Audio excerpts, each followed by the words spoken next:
A service of KIBMradio.com, the Internet's home for an all old-time radio.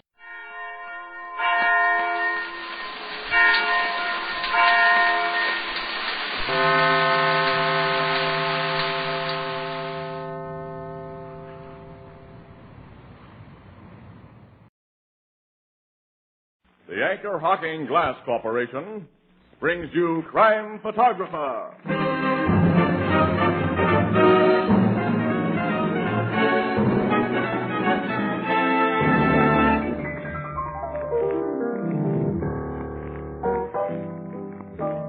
Peter Piper pecked a pick. Peter Piper pecked a pick. What are you mumbling about, Ethelbert? Well, I got a bet with Casey, Mr. Marvin. He didn't think I could say 3 times running. Peter Piper pickled a You know, it doesn't look to me as though you could even say it once, Ethelbert. That's why I got to practice. Peter Piper. Now, look, why not try an easier sentence, Ethelbert? You know, more useful, too. Like what, Mr. Marvin? Like, Anchor Hocking is the most famous name in glass.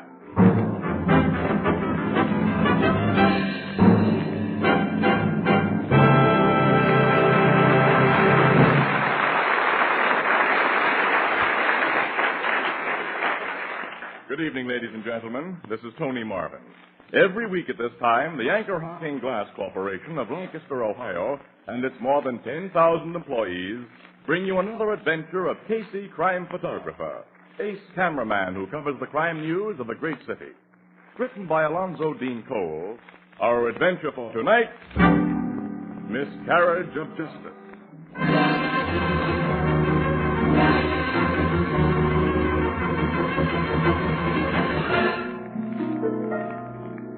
Afternoon, a busy downtown street. A darkly handsome, flashily dressed woman alights from a taxi cab. Mercedes. Huh? Mercedes. What's the idea of grabbing my arm? I don't know you. You know me very well. I never saw you before in my life. You say that to me? Your husband's father? If you don't let me go, I'll call a cop. No. I call for cops. Police! Police! Stop that. Let's go someplace you talk. No, you bad woman. Every day I pray. I've seen you sometimes, and all my prayers is answered. Let me go. Hey, what's going on here? This crazy old man, officer. Arrest him. Take her to jail, Mr. Policeman. Look, I'll tell you the truth. She's Mercedes Domingo. I'm not. It's a lie. Now, hold it, both of you. Just who is Mercedes Domingo and why? 10 years ago, Mr. Policeman, my son Carlos was sent to prison for the murder of his wife. Only he and I know he's not guilty. Now the world will know. Because this woman is the wife he did not kill.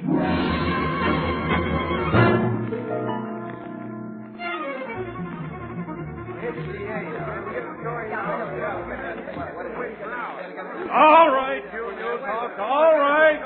I'm ready to issue a statement. We want to interview her. Yeah, we want pictures of her and the old man who recognized her. Well, Casey, Miss Williams, all of you newspaper boys and girls, later. But right now, I'm giving you a break with an advance statement. All right. Ladies and gentlemen, some of you may be unfamiliar with the Domingo case. So I'll begin with a brief resume. Nearly 10 years ago, a young laborer named Carlos Domingo was convicted of killing his wife, Mercedes. On circumstantial evidence, Mr. Prosecutor. Well, I, Casey, was not district attorney at that time. According to the testimony, Domingo had threatened her at various times. She disappeared, and he told inquiring neighbors that he believed she'd run off with another man, a waiter named Gonzalez. Now, this waiter was unknown in the neighborhood, and Domingo's stories about him were extremely conflicting. Then the body of a murdered woman was recovered from the river, identified as the missing Mercedes. I saw that body, Aaron. It's been in the water a long time. Carlos Domingo was brought to trial, convicted, and sentenced to death. Fortunately, his sentence was later commuted to life in prison. Yeah, after he'd spent nearly a year in the death house. Well, now this man's wife has reappeared alive. She's been positively identified as Mercedes Domingo. Well, what did she say about letting her husband be sent up for her murder? Well, she claims she didn't know anything about it, Miss Williams. She denies knowing any waiter named Gonzalez and says she was working in a small town in Texas at the time Domingo was arrested and brought to trial. She says the papers down there didn't carry the story, and she may be telling the truth. She's in the chips now. What's she been doing for herself while hubby's been sweating it out in the big house? She's done very well, Casey. Several years ago, she acquired a piece of land in Texas that later proved to have oil underneath. Oil? She's now worth a couple of million. And that's the whole gist of the story, except that Mrs. Domingo has also gotten herself another husband without bothering to divorce her first. Yeah? He's a Texas racketeer named Alfred Jenkins. Alfred Jenkins? Unfavorably known to the police as Alf the Barber. Well, this yarn gets better and better. Yeah, but the biggest thing about it is, Mr. Prosecutor, how soon can you spring Carlos Domingo out of the pen? Take this as a direct quote. My office will take immediate steps to effect this poor man's release.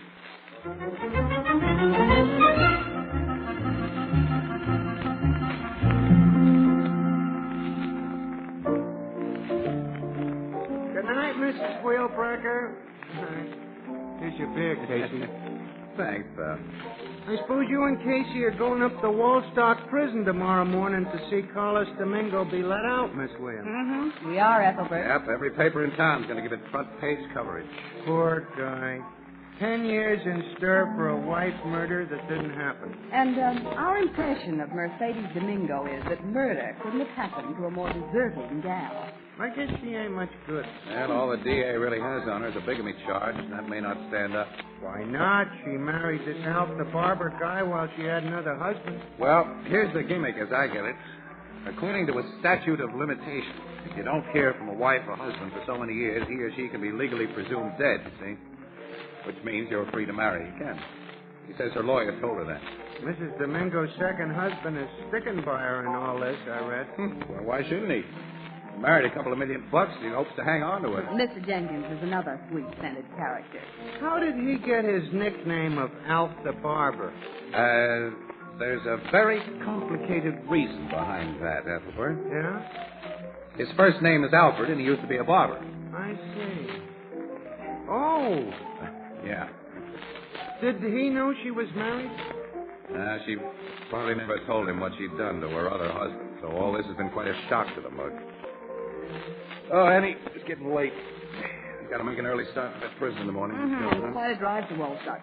Let's go home and get some sleep. Who's going to pay that poor guy for all he's been through? Well, the state will end up by giving him a few $1,000, I guess. But even at that, he's been a fall guy for nothing. Guess he's thinking plenty about that and is pretty sure. I'd be. Well, in prison, guys learn to keep their thoughts and their feelings to themselves. Yeah. Well, let's go, Annie.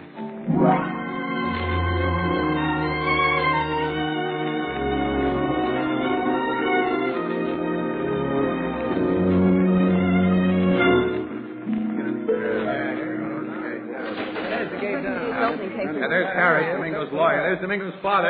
There's Domingo. Say, you reporters, shoot your questions, Annie. While the camera mugs shoot some pictures. Mr. Domingo, we want to know what... Ladies and gentlemen, please, ladies and gentlemen. My client is anxious to cooperate with the press, but one at a time. Okay, Mr. Harris. Mr. Domingo, what are your immediate plans? My only plan is to go home with my father here. Carlos, at my house you will see no more high walls, no more barn doors. Oh, my son. Father. Hold on, will you? That father and son picture be a honey. Yeah. Mr. Domingo, your wife's a rich woman now. Do you intend to bring a civil action against Oh, her? excuse me, Miss Williams. That question should be addressed to me, not my client. Oh, okay. What's your answer, Mr. Harris? Well, civil action in this case must be an outgrowth of criminal action against Mercedes Domingo. The authorities are trying to establish a basis for criminal prosecution. But at the present time, I cannot reveal the extent of their findings. Well, fair enough, Mr. Harris. Only, you can answer this one, Mr. Domingo. How do you feel about your wife? Feel? I feel nothing, really. Well, you might. You'd be inhuman if you didn't. Since I was a very young man, I've been locked inside this prison. Once they came and shaved my leg and head to make me ready for the electric chair. All for a thing I did not do. Human? I forgot how a human being feels. Ask me, this boy's father, how I feel about that man. I tell you, for what he has done to Carlos, my son, I like to cut her heart out. I like to see her die.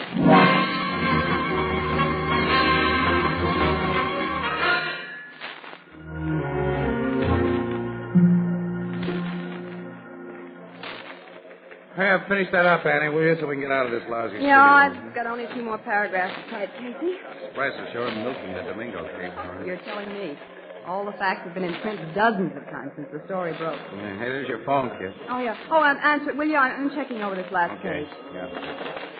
Williams, that's Casey speaking. It's for you, man. Oh, hello, boss. What? When? Where? Okay, we're starting right away. Come on. Hey, what is it, Casey? Well, there's something plenty new to your story, Annie. Mercedes Domingo has been murdered. Oh, no. Yes. Sometime last night. She was out on bail. Her body has just been found in her hotel room. She was slashed to death with a razor.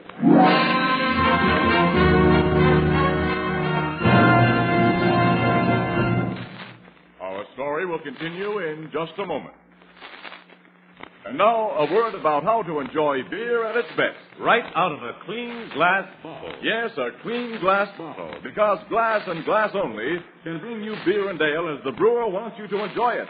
Clean, clear, sparkling, unaffected by any foreign flavor. That's it. Beer that's brewery bright. And now you have a new kind of bottle. The Anchor Glass one-way, no-deposit bottle. One way means that when it's empty, you dispose of it as you would any other food packet. You are the first and last to use it. No deposit means no empties to be returned. No deposit, no fuss. This bottle also saves space in the icebox. It's easy to open. Safe to drink from. And it protects the real brewery flavor. As only clean glass can protect it. Yes, the revolutionary new Anchor Glass one-way, no-deposit bottle is sweeping America. For perfect flavor, demand beer in glass bottles. For extra convenience, demand your favorite brand in the new Anchor Glass one-way, no-deposit bottle. The clean bottle, a product of Anchor Hocking. The most famous name in glass.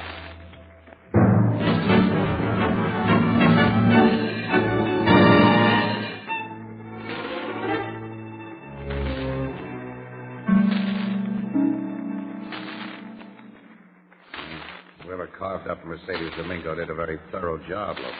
I'll say it was a thorough job, Casey. Put the sheet back over that body, Captain. I told you not to look, Miss Williams. The doc says she was killed last night. Yeah, about 11 o'clock. What have you found out? Well, not much so far. Floor clerk on duty can't remember anybody visiting the Domingo woman last night. She was known here as Mrs. Jenkins. You found the murder weapon? No, we didn't find it, but Doc says only a straight razor could inflict such wounds. A barber's razor? Yeah.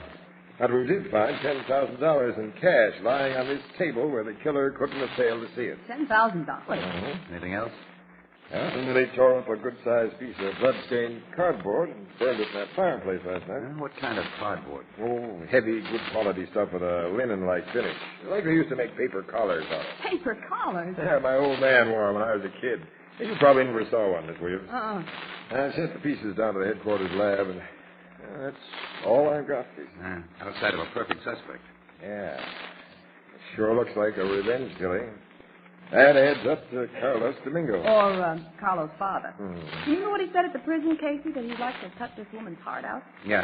I'm having both father and son picked up and brought down to headquarters. Logan, you know, this adds up so easy, I distrust the total.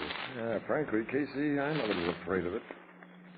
I'm having Jenkins, Alf the barber, picked up, too. You mean because the barber's razor was used? No, Miss Williams, because with this woman dead, Jenkins has a swell chance of inheriting all her dough.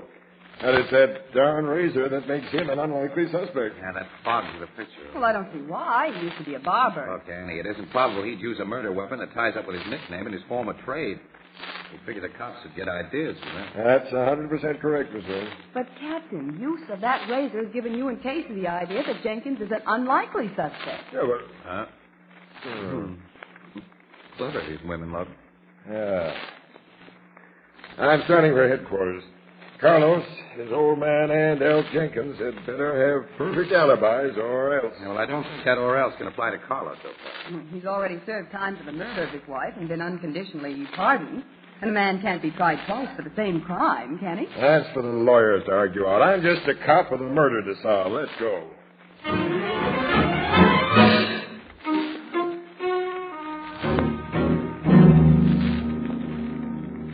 At 11 o'clock last night, you were out walking, Carlos. Walking alone, you say? Yes, Captain. Walking alone. And your walk took you to Mercedes Hotel, didn't it? You got into a room and killed her. If you think so. You admit it. I admit nothing. I deny nothing. Give me a direct answer. Did you kill that woman? Once I said, policeman, no, I do not kill. So I'm punished. But now I say, I do kill. What happens? Do you pat Carlos on the back and let him go home? I guess you know you haven't much chance of sending you up for a crime you've already paid for. Captain, a very bad woman has been killed. Whether I kill her or another killer, she's dead. Now I say no more.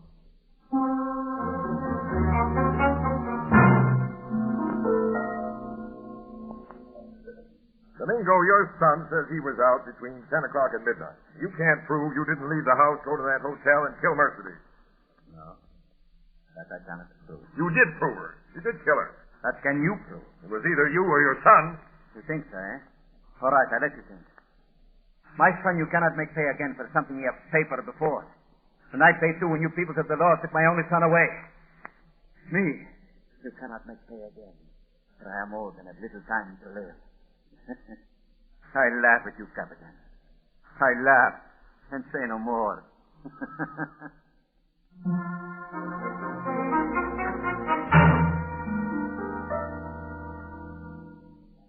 You were in the lounge at the Hotel Marbury at 11 last night, Jenkins? I never left the place from 9 last night till almost 2 this morning. Were you alone in the Marbury lounge, or was somebody with you? 2 very well-known gents. I mean gentlemen were with me. My attorney, Louis West, and Lieutenant Brenner of your own headquarters police. Lieutenant Brenner? He was at my table constantly from 10 o'clock till after midnight. Okay, Jenkins. I'm afraid your alibi will be as good as you say.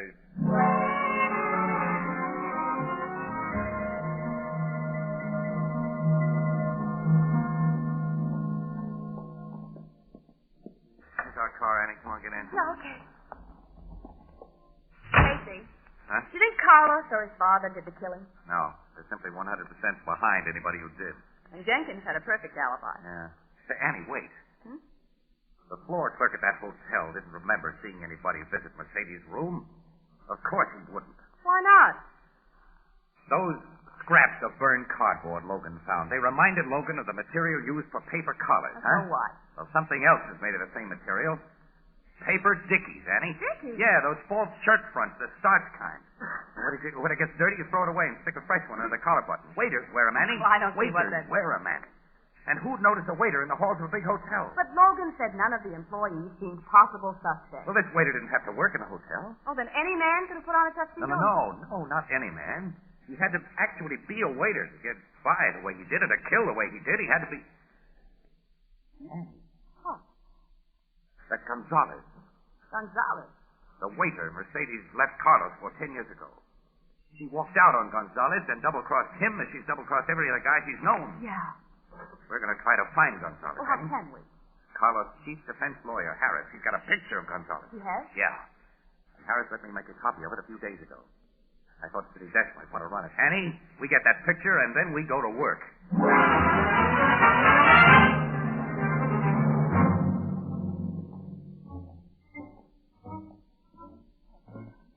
Why are all employment agencies upstairs and in walk-up buildings? Well, I don't know, Annie. I don't know. This will make the 13th agency we visited. Oh, well, our luck is bound to change. Yeah. Get worse. Here's the joint. You two are waiters in the chef? No. No. Well, in that case, nothing for you today. Only thing open for a married couple is the waiters and the chef. What are you, cashier and counterman? Neither, pal. Well, you don't look like dishwashers. Well, thanks. I guess you must be a bartender, pal. I can tell you're not a waiter. You ain't got the manner. And here are registry cards to fill out and give me 50 cents a piece. Mister, let me say something. Go ahead. Who's stopping you? Well, we're not looking for jobs. Oh, you want to hire people. Well, step into my office. Sit down. Make yourself at home. What do you want? To help a restaurant, a hotel, lunchroom? or Look, what? we're looking for a waiter. I've got thousands of them. But we only want one. A special one. Here's his picture, look. You don't want this waiter. You know him? Of course I do. His name's Frank Gomez. Frank Gomez. Yes, used to be a fine waiter. He's undependable now. I lost 2 jobs I got him. You don't want him. He's just the guy we do want, mister. Okay, I've warned you. Give me your address and I'll send him to you. No. Give us his address. I don't do business that way. No? What's that $20 bill for? Gomez's address. Well, I like to do business. Where'll I find his card? Say, that other fella must have been looking for Gomez. Huh? Other fella? Guy was in there a half hour ago. What did the guy look like? A big fella, well dressed. That's all I noticed. Here, here's his address. Thanks, pal. Come on, Oh, Annie. thanks for the double supper. Bye. Okay. What do you think? Who do you think is looking for Gomez? What if Logan's cop there? That lugger's figured those scraps of burned cardboard just the way I did. He's put his guys out to find Gonzalez. If we want an exclusive story, Annie, we've got to get to this address before Logan beats us to it.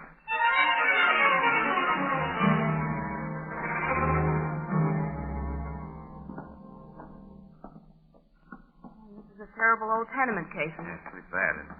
I think we're on the wrong track. No man who lives in a place like this would have passed up Mercedes $10,000. We'll soon find out. Here goes.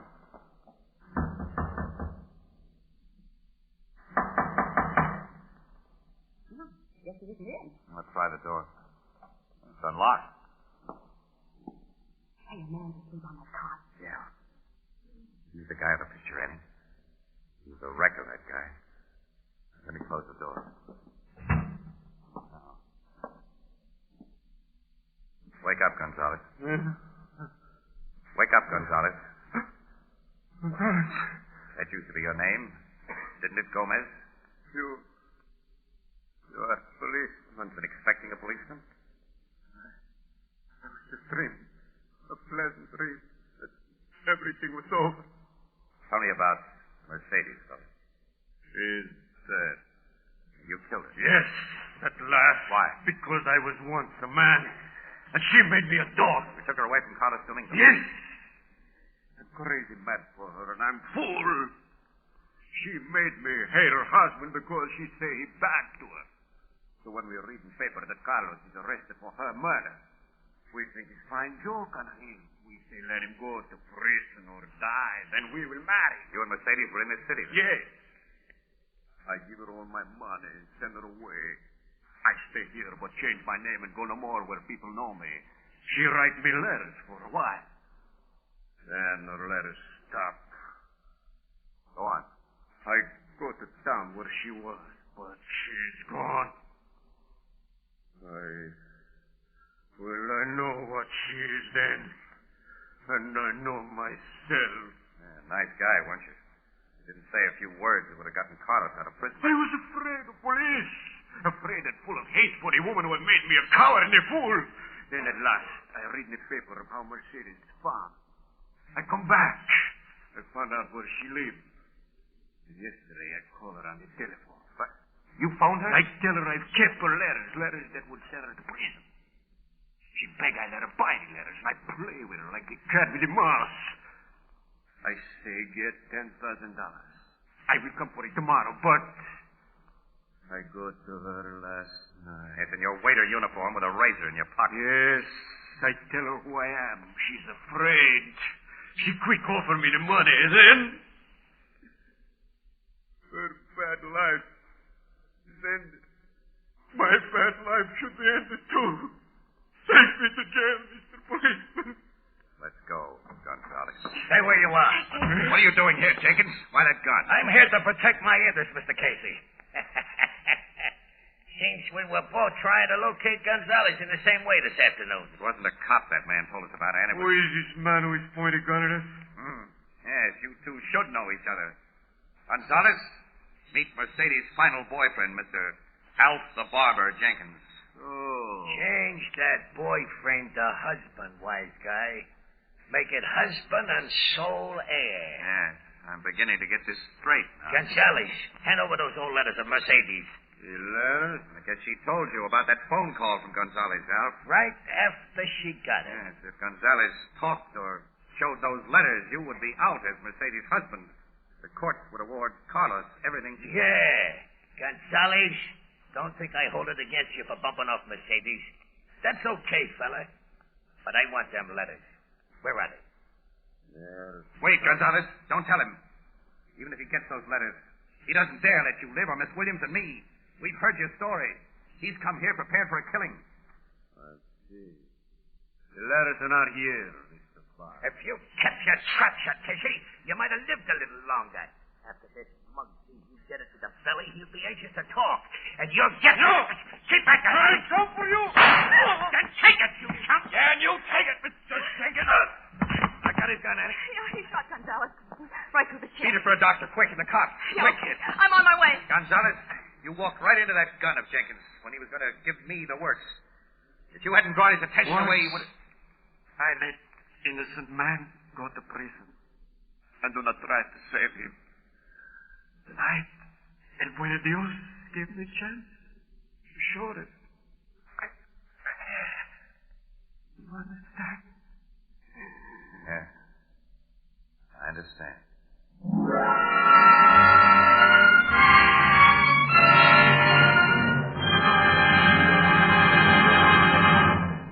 We'll join the crowd at the Blue Note in just a moment.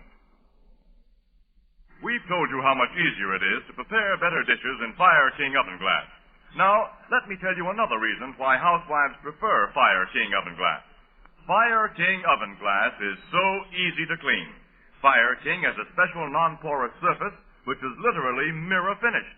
It's almost impossible for Fire King oven glass to absorb baking stains and odors. And that's why, unlike ordinary baking dishes, Fire King oven glass always comes clean, bright, and sparkling in a jiffy. Another of the many reasons it will pay you to insist on Fire King oven glass by name.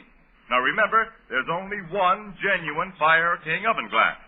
Today, you'll find a wide variety of Fire King casseroles, pie plates, general utility dishes in all sizes wherever household glass is sold, and at amazingly low prices. Every Fire King dish is guaranteed for 2 full years against oven breakage. Fire King oven glass is a product of Anchor Hocking, the most famous name in glass.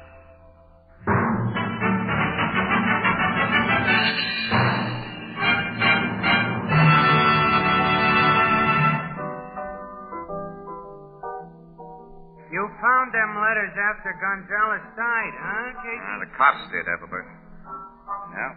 Those letters complete the case for Carlos Domingo. As Mercedes' husband, only heir, he'll get her entire estate. Which is a pretty small payment for all he went through. That's so. Now I guess that Alf the barber will get more than a sample of what Carlos went through. Oh, yeah, much more. He'll get the work. Them husbands of Mercedes don't have such a good time of it, do they? She was what you call a femme fatale. Huh? Well, that's a Greek word meaning female troublemaker. Like Cleopatra and Helen of Troy and Mrs. O'Leary's cow. Mrs. O'Leary's cow? Don't you two know your history? That cow kicked over a lantern once and burned up most of Chicago. A femme fatale, Casey. Annie, a femme fatale. What's the matter? Ethelbert, tell us more.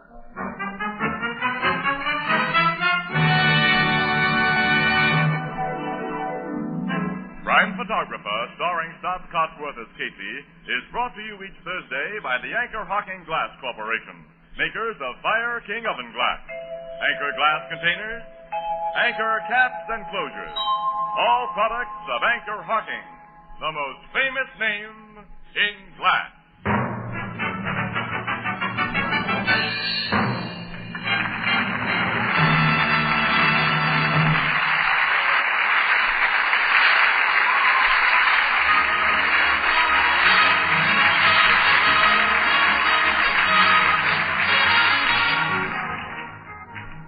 Photographer is directed by John.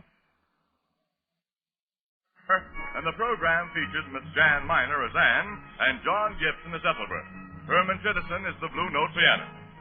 This is Tony Marvin saying goodnight for the Anchor Hocking Glass Corporation of Lancaster, Ohio, with offices in all principal cities of the United States and Canada. Thursday night on CBS is the biggest show in town, so stay tuned for exciting dramatizations on Reader's Digest Radio Edition, which follows immediately over most of these stations. This is CBS, the Columbia Broadcasting System.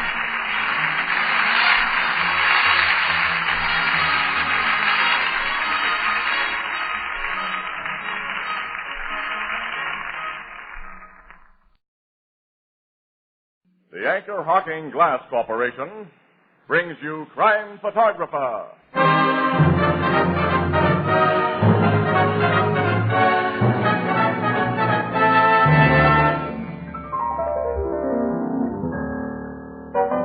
Today is the anniversary of the Great Chicago Fire. The one that was started by Mrs. O'Leary's cow. Yeah, Mrs. O'Leary's cow. See, everybody knows her name, but who knows the cow's name? That should be a famous name, too. Maybe Tony knows. Oh, I'm sorry, fellas, but that's one famous name I don't know. But I do know that Anchor Hocking is the most famous name in glass.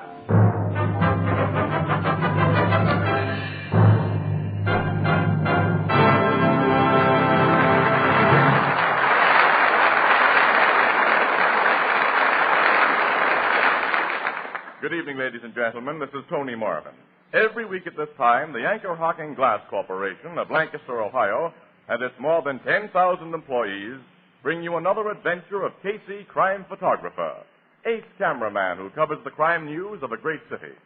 Written by Alonzo Dean Cole, our adventure for tonight, Wedding Breakfast.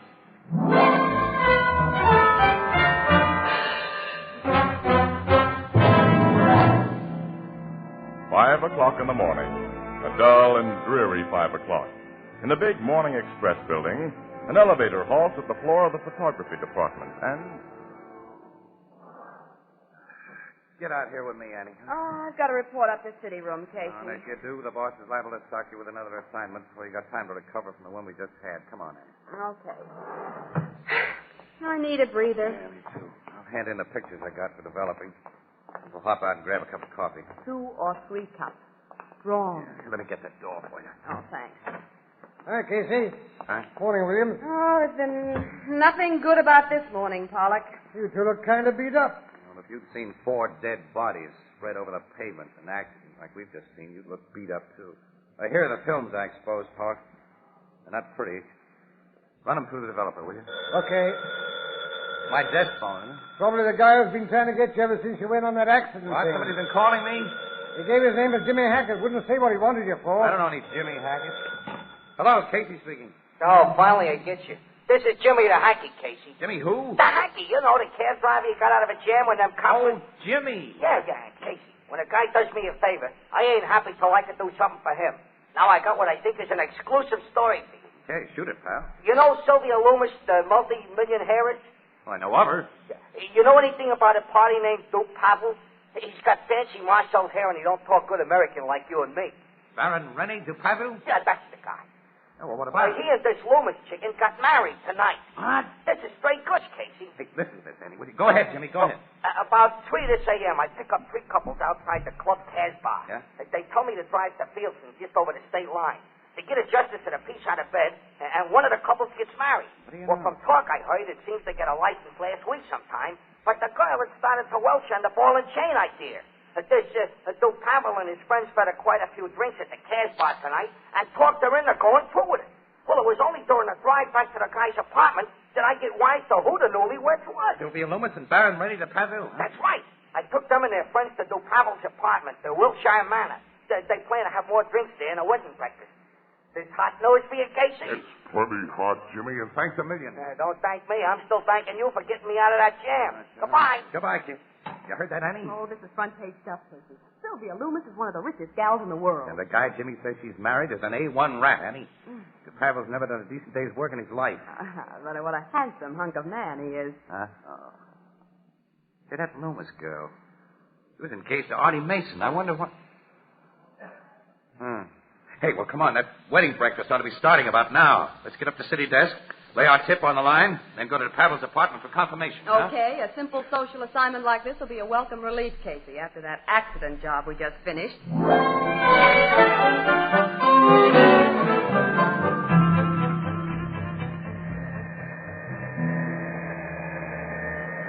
got a lucky break, Casey. If that elevator man hadn't been enjoying a nap, we'd never have gotten up here to do Pavel's apartment unannounced. Not in a swanky joint like this. Oh, did you press the third floor button? Yeah. Here we are. According to the directory downstairs, his apartment is 3D. Oh, here's 3A. D ought to be that door at the end of this hall here. Yeah. Hey, look. A woman's coming out of there. Oh, she's in a big hurry. She's running down the stairs. Yeah. As though something was after her. Huh. I think she's going away so fast because she just had an unpleasant surprise, Annie. What do you mean? I recognize that dame, Ann. That's Mrs. Fred Gardner. The Mrs. Fred Gardner? Mm-hmm, According to gossip, she's been one of Pavel's gal friends. It must have shocked her to meet his brand new bride. Oh, the meeting must have been a shock to everyone concerned. Huh. I don't hear any sound in there of what is laughingly called merriment. Now, wait, I'll ring the bell. The door's partly open, Casey. Yeah. Another sound from inside. No one answers your ring. Let's have a look inside. The living room's empty. Boy, there's been a party in there. Highball glasses all around. Maybe everybody went out for that wedding Annie, breakfast. come in. Let me close this door. Have a look around. Hey, Casey, we have no right We'll to... take the right. Mrs. Gardner had a reason to run out of here the way she did, Annie. Hey. Look at this. What? Pieces of the marriage certificate. What it looks like. Well, somebody tore it to bits. Stick again in that next room. Looks like a library. Casey! Holy That man on the floor. That's Pavel. His skull's been crushed in, and he's dead. The body's still warm. Hey, the woman we saw leave here, Mrs. Gardner, she's the one. Quiet. Huh? Listen. Someone's in this room. Here the guy is, on the floor behind the sofa. Hey, it's Artie Mason. He's asleep. Probably drunk. That statuette beside his hand. There's blood on it, Casey. Fresh blood, Annie. This bronze statuette is what killed Pavel. Then Mason must have done it. He was crazy about Sylvia Loomis. He found out she'd married this gigolo. He came up here... Don't go too fast, Annie. Don't forget Mrs. Gardner. Don't forget the bride. Sylvia, yeah. Hey, come on back to the library. There must be a phone in there, and I'll call City Desk. Give the cops a ring afterward. They may be interested. Well, just as soon as I get my story in. Oh, there's the phone. Uh-oh. You won't call on that. Oh, the wire's been yanked Find out. a telephone outside, Annie. Oh, right. I'll take the car and find a phone and come back here with a cop. Right. While you're doing that, I'll make with a camera here. Okay, I'm on my way. Right, I'll lock the door behind you. Nobody else can walk in like we did. Well, I'll come back as soon as I can and ring the bell. Right, so long. What a beautiful front page picture this is going to make.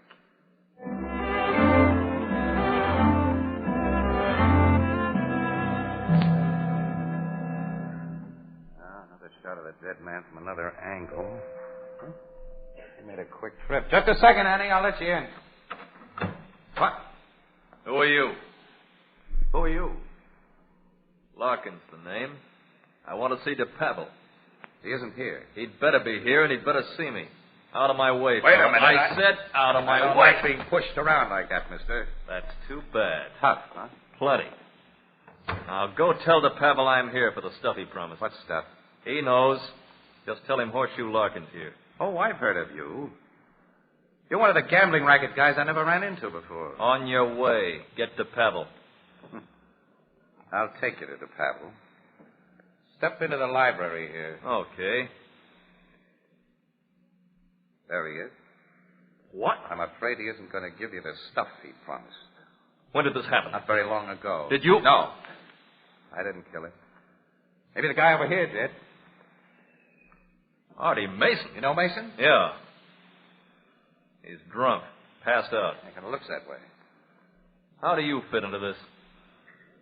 Just happened to be waiting for a bus that runs right through here. Cut the comedy. You a cop? Yes. I get you now. That camera, you're a press photographer. You got me, yeah. Casey's the name. That, picture's hanging crooked on the wall. Don't touch that. Don't touch anything before the cops get here. How long you been alone here? 10, 15 minutes. Why did you want to straighten that picture? Habit. I can't stand seeing things crooked. That's coming from you as the makings of a joke. Yeah. You think Artie Mason bumped off Pavel? I'm keeping an open mind. You sent for the cops, of course. Yeah. I'll wait for them. I'm interested in what they'll have to say. Yeah, and they'll be interested in what you'll have to say. Mister, I've got an alibi. Shh, quiet. Huh? I heard something like a door. Somebody else in the joint? The kitchen. I'm going out and see. I'm coming with you. Who are you? What are you doing here? I beg your pardon. You heard me. Oh, I know this guy, Casey. His name's Waldo. He's Pavel's servant. I'm Baron Pavel's man, Mr. Larkin. How did you get in here? When? I left myself in the service door there just a few moments ago. Reporting for work? Yes, sir. Is this kind of early? Well, the Baron telephoned me about an hour ago and said he wished me to prepare a special breakfast. Oh, yeah, that checks. If you permit me, sir, who are you and why do you question me? Step into the library and I'll show you why. Well, just a moment while I replace this dish of dog food in the refrigerator. I've just taken it out with Dog me. food? For the Baron's spaniel. I haven't seen any spaniel. Oh, he's there in the butler's pantry, sir. Huh? Oh, yeah, I see. He's the world's lousiest watchdog. Hadn't been a yap out of him. He's very old and sick. Yeah, he looks it. Come on in the library. Don't touch anything. Don't touch There's anything. no reason why. The Baron, what has happened? Kind of plain, isn't it, Waldo? Is he dead? Completely. There's the guy behind the couch who finished him off. Mr. Mason. You know him, huh? He came here last week, and he threatened the Baron. Threatened him? Yes, sir. I heard him say that if Baron Dupadil didn't keep away from Miss Loomis, he'd kill him. That does it, Casey. Mason's the killer. Doesn't sound too good for the guy, Larkin, but I'm still keeping an open mind. Answer that doorbell, will you, Waldo? Yes, sir. I think a lady rang it with some cops.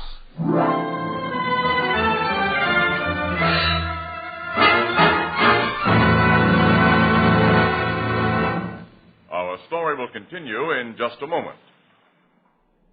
In honor of our great American wine industry, next week has been designated as National Wine Week.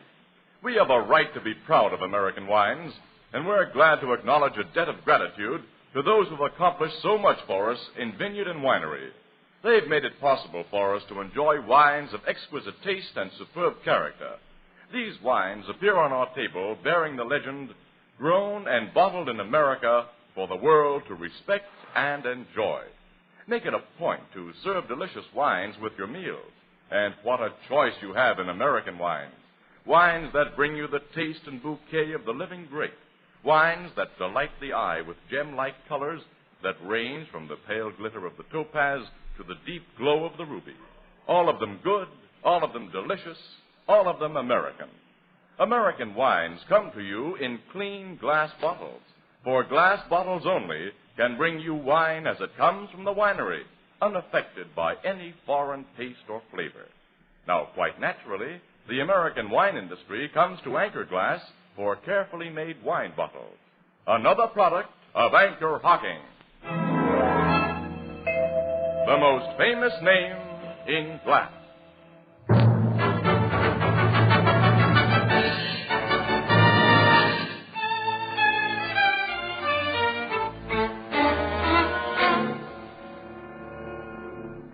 Captain Logan, how long will it take to sober Mason up? Well, the doc says it'll be hours before he can tell a coherent story, Miss Williams. The guy really had a skinful of it. I'll say. Well, he probably didn't know what he was doing when he killed Dupadil. He knew what he was doing a week ago when he threatened to kill him. I want to know just how Mrs. Gardner fits into this picture. What made the bride do a fade-out? What happened to the 4 wedding guests who were here? So do I want to know all about that, Casey, and my men are working on those angles right now. I also want to know more about Horseshoe Larkin's part in this thing. I put him and that valet under guard in one of the bedrooms. Come on. Captain Logan. Yes, Sergeant? We just found a wall safe in that library, and it's unlocked. Wall safe? There it is, sir. That picture was hanging in front of it. The door was open about 1/4 of an inch. Well, what'd you find inside? Nothing, sir. Nothing. That picture hung over the safe. Logan, let's have a talk with Larkin. Okay. He's in here with the valet.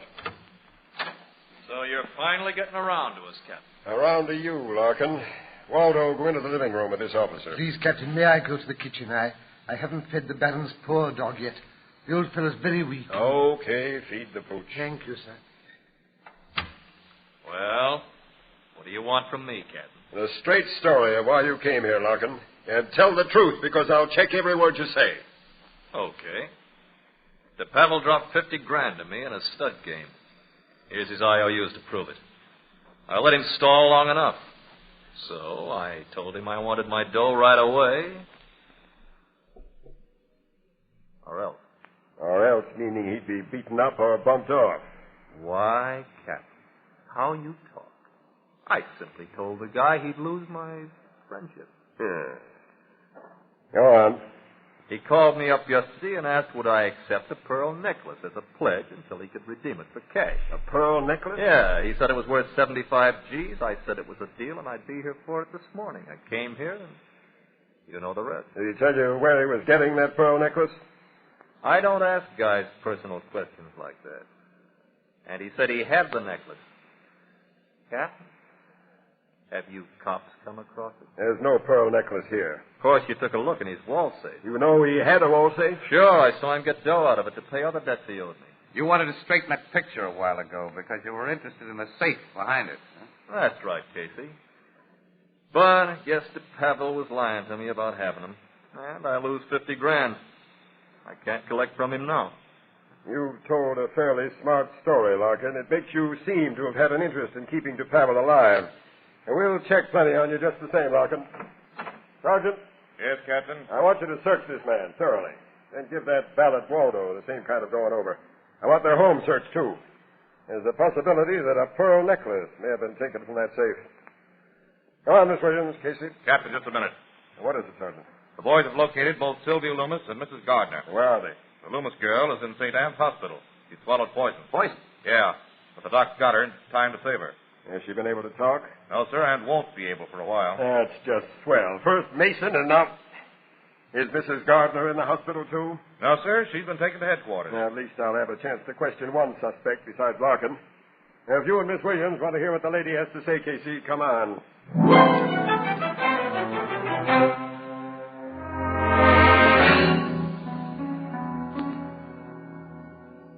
Believe me, Captain.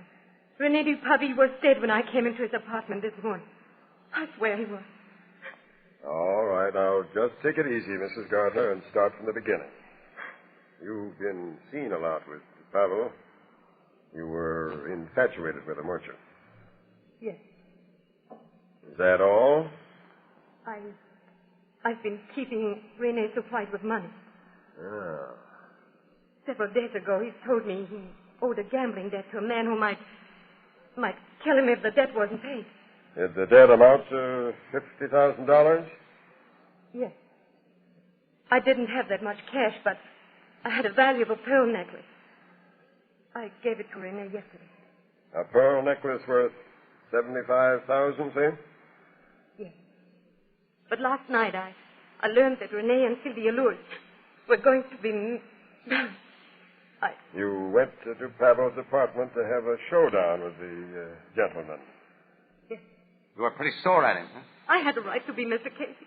He made a fool out of me only a few hours before he'd made love to me. I'd given him my necklace. You found him apparently alone in his apartment. You picked up that bronze statuette and you hit him over the head. No. He was dead when I got there. Huh? And who let you in his place? Yeah, tell me that, Mrs. Gardner.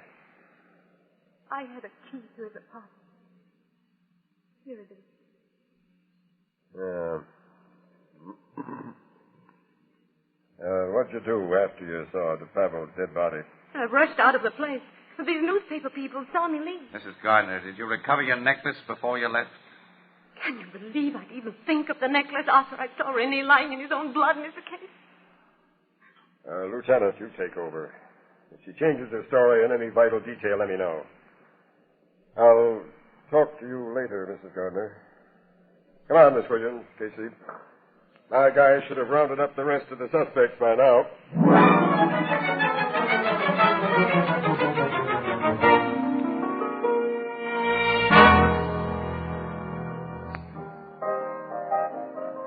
Here's your beers, folks. Thanks. Say, you two sure look tired. Yeah. Miss Williams and I feel all beat up, pal. Well, I'll say we do. It's almost midnight, Ethelbert, and we started on this case at 5 this morning. Anything new on it? Mason finally talked. So did Sylvia Loomis. And the wedding guests told their story. What'd they say? Well, it boils down to this, Ethelbert. Huh? By the time the wedding party reached Pavel's place, it all sobered up a bit, and they were all tired. After Pavel telephoned this guy, Waldo, to come in and whip up a breakfast, the guests all reneged on the whole idea and decided to go home, which they did. And according to Sylvia, she and DePavel were only alone about 10 minutes when Mason appeared. Lit to the eyes, too. Someone had tipped him off about the marriage, and he spilled DePavil's setup with Mrs. Gardner to Sylvia, the new bride. And when she learned that her new husband had been palsy-walsy with Mrs. Gardner only a few hours before the wedding, she blew up and tore up her marriage certificate and, well, this is her story, ran out of the place, went home, and swallowed poison. She left Mason alone with DuPaville? Yeah. So she says. She also says Mason had passed out cold by that time. Sylvia may have done it while Mason was blacked out. Mason may have snapped out of his blackout after she left and done it. Or Mrs. Gardner may have done it. Gee, who done it? Well, you give us the answer, pal. How about Horseshoe Larkin? No, his alibi stood up 100%. And the pearl necklace is completely disappeared. Oh, let's forget it, Annie. I'm going to fall asleep on my feet if I don't go home and hit the feathers. Come on, baby. I'm more than willing. Good night, Ethelbert. Here's the beers, pal. So long, kid. Good night.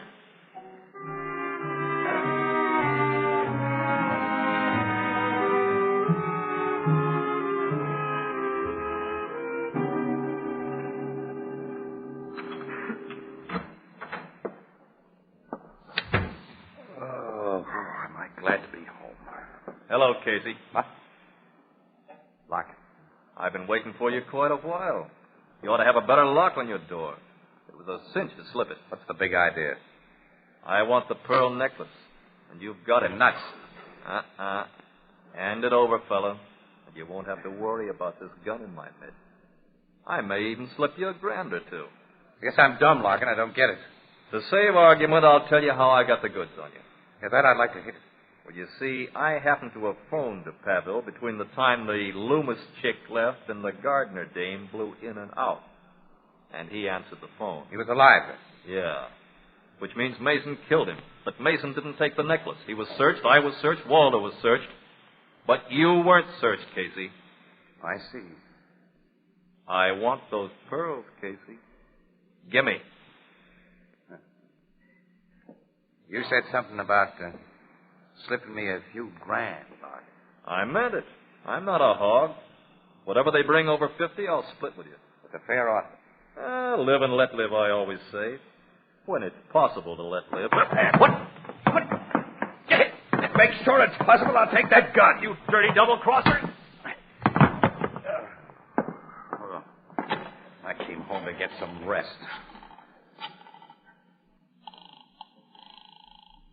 Police headquarters. Give me Captain Logan if he's still around, will you? Just a minute. Why did I go into the newspaper business? Logan speaking. This is Casey. But what do you want? Whatever it is, the answer's no. I'm just leaving for home and some rest. Forget it. Meet me at DePavil's apartment as soon as you can get there. What for? To find those missing pearls and get a murderer. Huh? Yes, and incidentally, send a cop to my joint for a guy I envy. What are you talking about? Larkin is asleep on my living room floor, pal. Sleeping.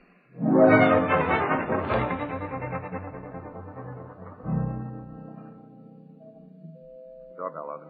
Sergeant Flanagan will answer. Oh, you're back, Waldo. Thank you for letting me in once more, Sergeant. How is the poor old dog? He was asleep last time I looked at him. May I see him? Sure. I am greatly attached to him. He belonged to the Baron, but he was really Oh, Captain Logan and Mr. Casey. Hello, Waldo. Hi, fella. Just looking over your kitchen again. I've come to see the dog. I'm worried about him. You've been here before tonight? Yes, the poor old fellow is so weak. If he isn't looked after... Look after him, Waldo. Thank you, sir. Oh, he's still and cold. I think he's dead. Really? Poor old fellow. The spaniel's dead, all right, Logan. Yeah. Too bad. Gentlemen, perhaps I'm unduly sentimental, but may I take him with me and bury him decently? Why, certainly, Waldo. Thank you, Captain. After an autopsy is performed? Autopsy? It's a rule where a crime has been committed. I never heard of that rule. Oh, very well, gentlemen. I'll call for his body later. Good night. You're not leaving, Waldo. Not until you talk. What's the meaning of this? Let me go. Talk, Waldo. Talk. I don't know what you mean. You came into this apartment by the service entrance as Sylvia Loomis was telling DePavel off. You saw your chance and made your plan. You hit DePavel with that statuette, thinking Mason would be blamed. You'd just gotten the necklace when Mrs. Gardner let herself in. You hid in that butler's pantry. When Miss Williams and I came in, you were stuck there, right? The old dog offered you an out, you thought. You mixed the pearls and the ground meat prepared for that spaniel. You fed it to him right under our noses. after putting in some roach poison you had in his kitchen. And then you posed as a dog lover while waiting for him to die so you could walk out with his body and the pearls. Right, Waldo? Yes. It was just as you say. Take me to jail, gentlemen. I'm very tired. You're tired? Are we tired?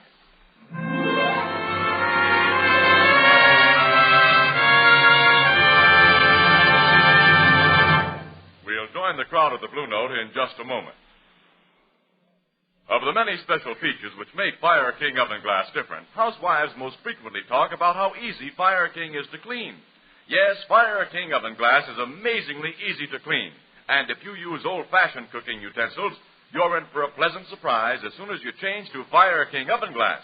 You see, Fire King oven glass has a special non-porous surface that's literally mirror smooth. This surface is the result of a carefully controlled scientific process exclusive with Fire King. And that's one more reason why it pays to insist on Fire King oven glass by name. There is only one real and genuine Fire King oven glass. You'll find a wide variety of Fire King casseroles, pie plates, and general utility dishes in all sizes wherever household glass is sold, all at amazingly low prices. And you'll be charmed by the gleaming pale blue beauty of Fire King oven glass, a product of Anchor Hocking. The most famous name in glass.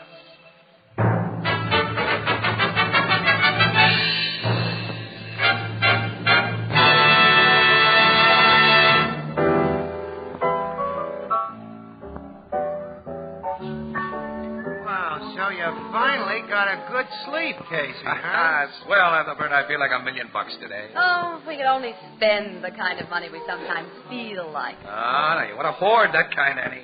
Look at Artie Mason, Sylvia Loomis, Mrs. Gardner. Oh, well, phooey. Let's forget about the DePavel case. Well, just to change the subject, Ethelbert, what do you think of the new styles for women? Well, Miss Williams, as my sister Edna says, quote, it don't matter how women's fashions change, because their designs always remain the same. Unquote. You get it? Designs, Casey. Designs. You better change the subject again, Annie. Definitely, Casey.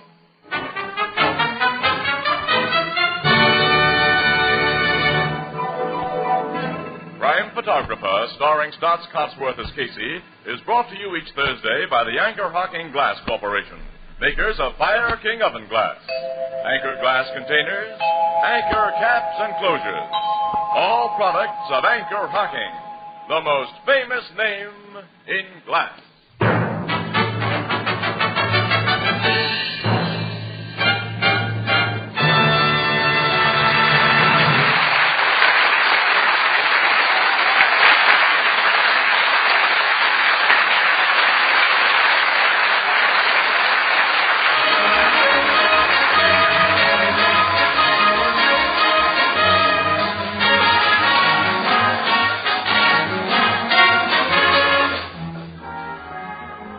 Photographer is directed by John Dietz. The original music is by Archie Blyer, and the program features Miss Jan Miner as Anne and John Gibson as Ethelbert. Herman Chittison is the Blue Note pianist. This is Fire Prevention Week. Even now, during this program, fires are breaking out in the United States at the rate of 1 every 38 seconds, with fearful penalties and loss of life, painful injury, property destruction. Do your part by observing the simple but all-important rules of fire prevention. Make every week a Fire Prevention Week. This is Tony Marvin saying goodnight for the Anchor Hocking Glass Corporation of Lancaster, Ohio, with offices in all principal cities of the United States and Canada.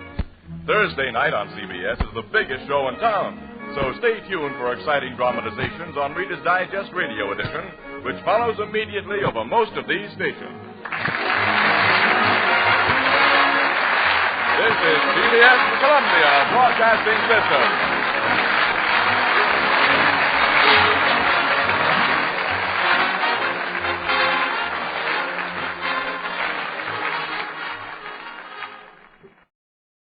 The Anchor Hocking Glass Corporation brings you Crime Photographer.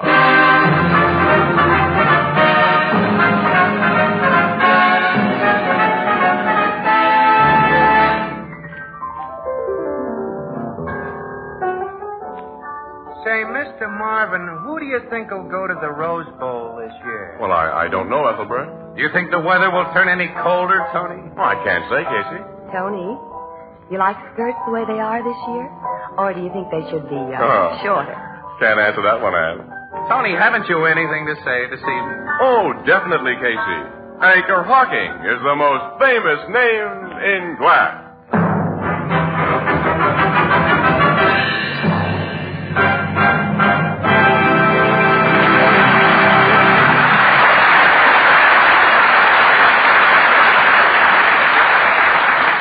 Good evening, ladies and gentlemen. This is Tony Marvin. Every week at this time, the Anchor Hawking Glass Corporation of Lancaster, Ohio, and its more than 10,000 employees bring you another adventure of Casey, crime photographer, ace cameraman who covers the crime news of a great city. Written by Alonzo Dean Cole, our adventure for tonight, The Camera Bug.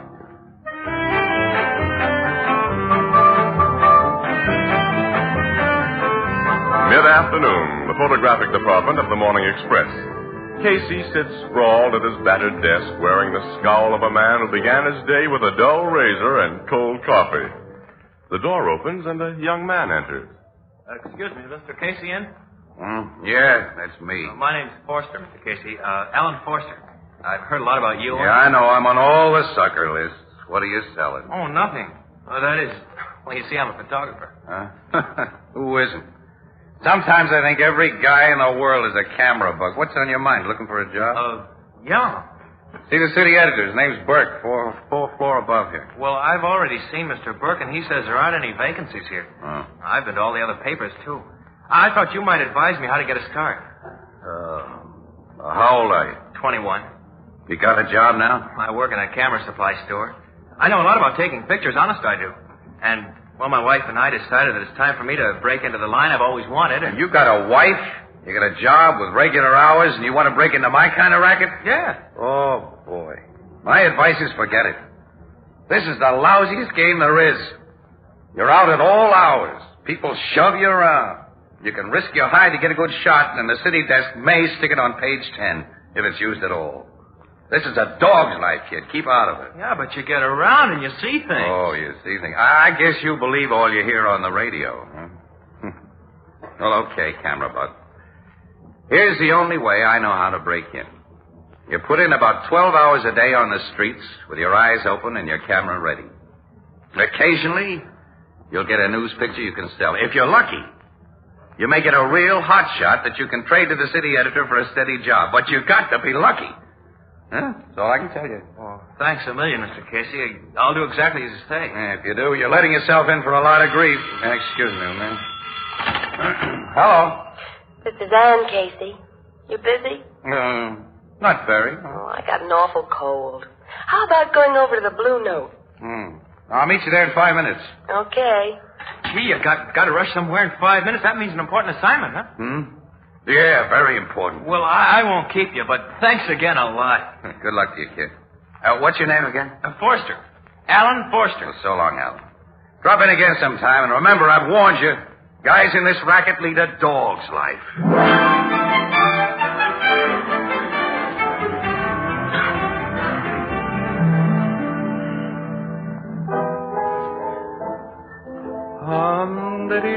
Another small beer, Ethelbert.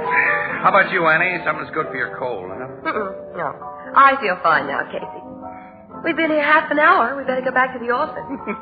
Annie sounds like a frog. Well, don't worry, Froggy. City desk knows where we are. Burke will phone if anybody calls or anything comes up.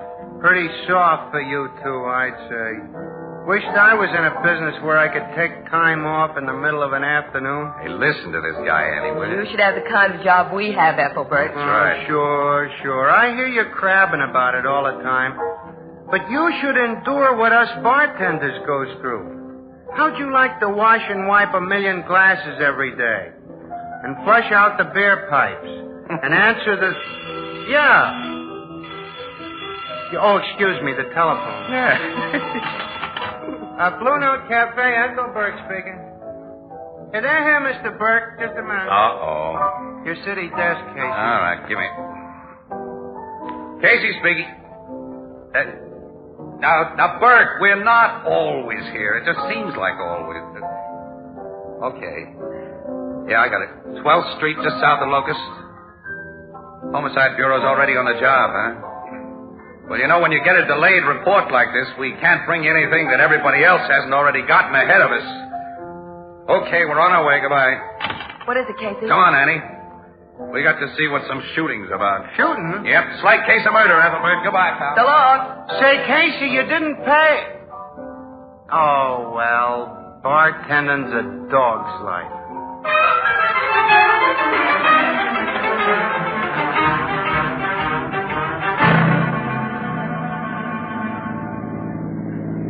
Hey, they've got the street roped off. Yeah, we'll leave the car here, Annie. Come on. They're lifting a stretcher into the morgue there. I can get a shot of that. Okay. Well, that means the medical examiner's finished his job. Now, let's get inside those lines. Will you let us through, please? Oh, there's Sergeant Flanagan. Hey, Flanagan.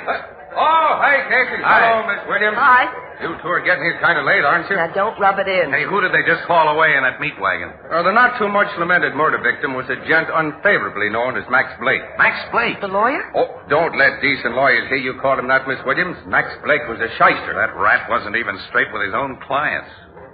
Well, the cops know who killed him? We not only know who killed him, but we've already got the mugs who did it. This case is all sewed up. Yes, Sergeant. Let's have the details so I can get them to my paper. Okay.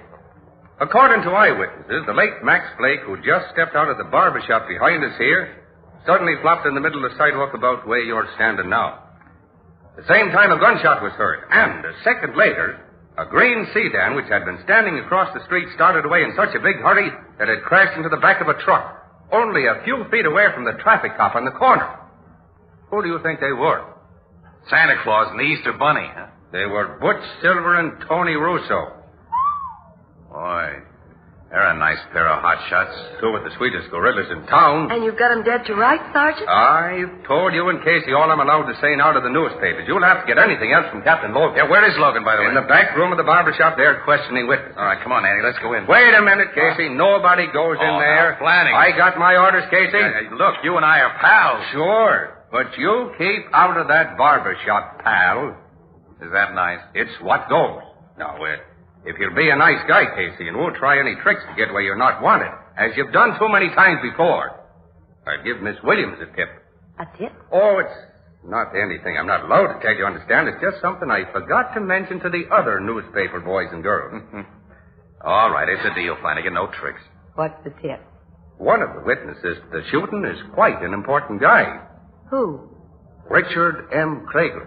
What, the contractor? Biggest in town. Yeah, I interviewed Clago when he got the city paving contract last year. His offices are somewhere around here. Right across the street. Yeah, of course.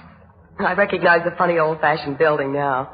The only elevator it's got is hidden in back of the stairs. Of course, I couldn't find it. I had to walk up to Clago's office on the third floor. Say, Flanagan, did Clago see those gorillas in the car shoot Blake? Well, he says that... Oh, here he comes out of the barber shop. You can ask him yourself. Oh, Mr. Clago. I'm Ann Williams of the Morning Express. We met last year. Oh, yes. How do you do, Miss Williams? Now, hold it, will you? Huh? Thanks. I hope you don't mind my snapping a picture of you, Mr. Clago. Well, no, not at all. Mr. Clago, will you give us an eyewitness account of what happened? Well, as I just told Captain Logan in there, I happened to be at the window of my private office just across the street when the shot was fired. Oh, your private office is on the third floor, as I remember, right? That's right. I saw this man Blake fall. Then I saw a green sedan start up and crash into a truck. I hurried out to the elevator. The operator brought me downstairs. I saw the man in the sedan arrested, and, well, that's all. Well, did you see the shot fired from the sedan? No, I can't say that, Miss Williams. But the sedan is obviously where the bullet came from. The medical examiner says it must have been fired from about 5 feet above the street level, which means the killer sat in an automobile or stood on the sidewalk or street. Yeah, only one shot was fired. Huh? That's all. Mr. Casey's the name. Both gorillas in that sedan are dead shots, Casey. Sergeant Flanagan, come in here. Oh, yes, sir. Captain Logan wants me. I'll see you later. Yeah, tell Logan I want to see him, Sarge, will you? Oh, Mr. Casey. Mr. Casey. Huh? I'm Alan Forster. You remember we were talking? Oh, sure, kid. But what were you doing in that barber shop? Oh, I was a witness to the shooting. Wasn't I, Mr. Clago? The police questioned us both. That's right, young man. I did as you told me, Mr. Casey. I was on the spot when things happened, and I had a camera with me.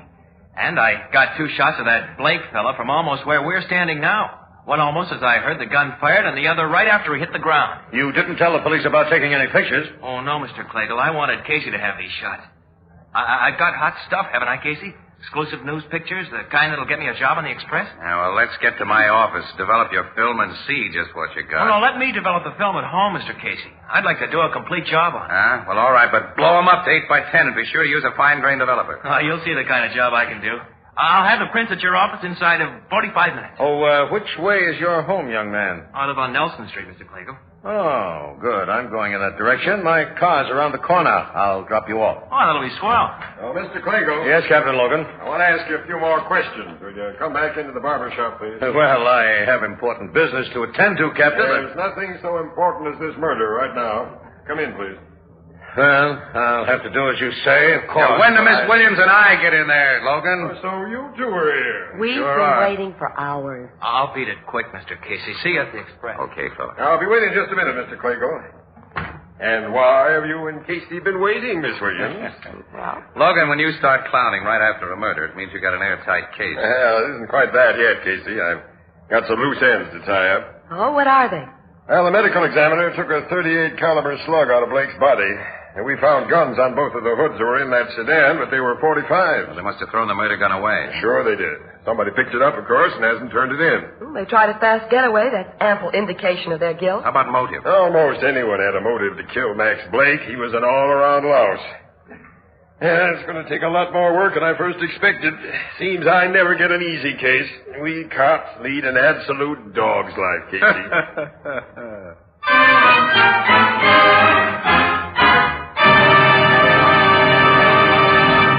Our story will continue in just a moment.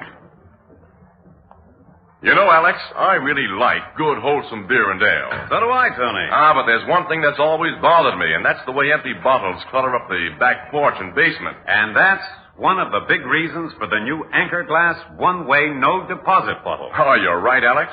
You never have to bother about returning empties to the store. When the bottle is empty, you get rid of it as you would any other food container. And you don't have to bother about deposits. No more fussing with extra pennies. And the new Anchor Glass one-way no-deposit bottle is a glass bottle. And because it's a glass bottle, it brings you beer and ale that tastes as beer and ale should taste. Clean, clear, sparkling, unaffected by any foreign flavors. No cloudiness, no discoloration.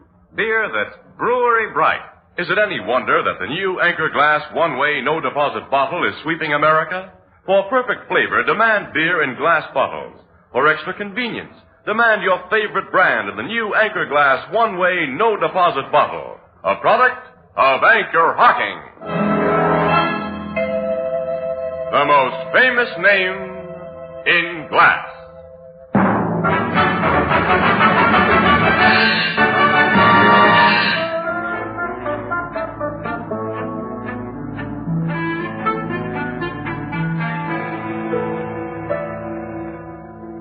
I've got the prints for you, Mr. Casey. Told you I'd have them here in your office inside of 45 minutes. Yeah, you're a fast worker, Al. Oh, I'd have made it even sooner if a guy hadn't stopped me outside your building. Guy wanted to buy the pictures. Who? Oh, he's from another paper, the Globe. He offered me $200 for the shots I got. Well, how did the Globe know that you... Well, he said somebody who saw me take them tipped off a Globe reporter. Well, that could happen, all right, I guess. But I wouldn't let him even see what I've got. These pictures are yours. Yeah, well, don't say that until we talk to City Desk. Burke might not go $200 worth. Oh, I don't care about that. It's a job I want. Well, let's see your prints. Come on. Yeah, here. Mm-hmm. Nice work, fella. You can really see Blake starting his fall in this one. The body's sagging, growing limp. Yeah, he just hit the ground in this one. I shot it as quick as I could wind the film and focus. Hey, these are worth $200 and a steady job here besides. Come on, we're going upstairs to Burke, and I'm going to tell him just that.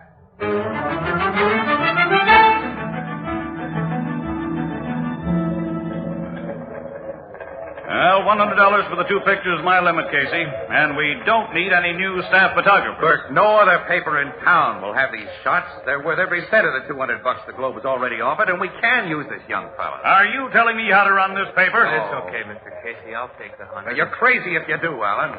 You seem to be acting as this young man's agent rather than as an employee of the Express, Casey. What's to be your rake-off on this deal? What? You don't mean that, do you, Burke? No. But 100 is tops. Come on, kid, let's go. Okay. Casey, you know I didn't... Sure, but someday you'll make one of your darn nuts to you. Oh, gee, Mr. Casey, I'm terribly sorry. Never mind. It's all right. I told you this newspaper racket was a dog's life, fellow. Now maybe you believe me. Take these pictures to the Globe and get you $200. Well, I hate Well, you'd be crazy to do anything else. Did you, make any extra prints of those shots? Yeah, 2 of each. Well, could I have the extras? I won't use them, of course. Just that they're nice, clean camera jobs. I'd like them to remember Bert by. Sure, here they are. Thanks. Now, take the others to your Globe guy right now. In this racket, a guy has to sell to the highest bidder. I tell you, it's a dog's life.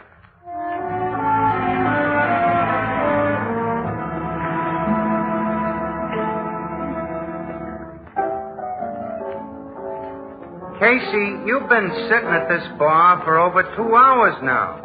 Ain't you ever going back to work? Well, not sure I am, Ethelbert, at the Express. Oh, now stop being sore at Bert. You know he's pretty decent sort underneath. Underneath. And I'm tired of digging underneath Bert to look for his good points. You know, for 2 cents, I'd go over to the Globe myself and strike Curtis for a job. Now, there's a city editor who knows values, and he's also an okay guy, too. Well, thank you very much, Casey. Huh? Mr. Curtis. Hello, Miss Williams. And when do you want to start work on the Globe, Casey? Well, I haven't exactly made up my mind to make any change, Mr. Curtis. You're just crabbing about something, eh? You'll never leave the Express. The Express? Well, good paper. Okay. Yeah, but we sure let you pull one over on us today, getting those exclusive murder pictures for only $200. What exclusive murder picture? The Blake killing, of course. Give Mr. Curtis a drink on me, Ethelbert, will you? Sure. Oh, excuse me, there's the bar phone. We didn't get any exclusives of the Blake killing. Well, you bought the stuff that Forster kid got. Forster kid? Sure, Alan Forster, the young camera bug. I never heard of it. You'll have to speak louder, ma'am. Wait a minute. Say, Curtis, didn't you send a guy from the Globe to buy those shots from... Casey, I haven't the vaguest idea of what you're talking about. The call's for you, Casey, and Mrs. Forster on the wire. Mrs. Forster? Uh-huh. You want to talk to her? I'll say I do. Miss Williams, would you be good enough, if you can, please, to tell me something? Hey, hello, Casey speaking. They told me at the Express to call this number, Mr. Casey. I'm Alan Forster's wife. He's with you, isn't he? No. Oh, but you know where he is. No? Oh, that something's happened to him. Huh? What do you mean? Well, almost 3 hours ago, he phoned me at the place where I work about the pictures he'd taken of that murder. Yeah? He said he was going to develop them, then meet you and phone me back. But he didn't phone, and somebody's been in our apartment. Somebody's... Well, I found the lock on our door broken, and the closet Alan uses for his darkroom, the things have been broken and knocked around. Has anything else in the apartment been disturbed? No, just the things in the darkroom. Oh, Mr. Casey, what do you think's happened to him? I don't know. But I'll do my best to locate your husband. Do you think you can? Now, take it easy and don't worry. Goodbye for now. Goodbye. Annie, come on. Excuse us, Mr. Curtis, will you? Where are we going, Casey? My car across the street. The copies of those murder pictures are there in my equipment case. And I want to take a very careful look at them.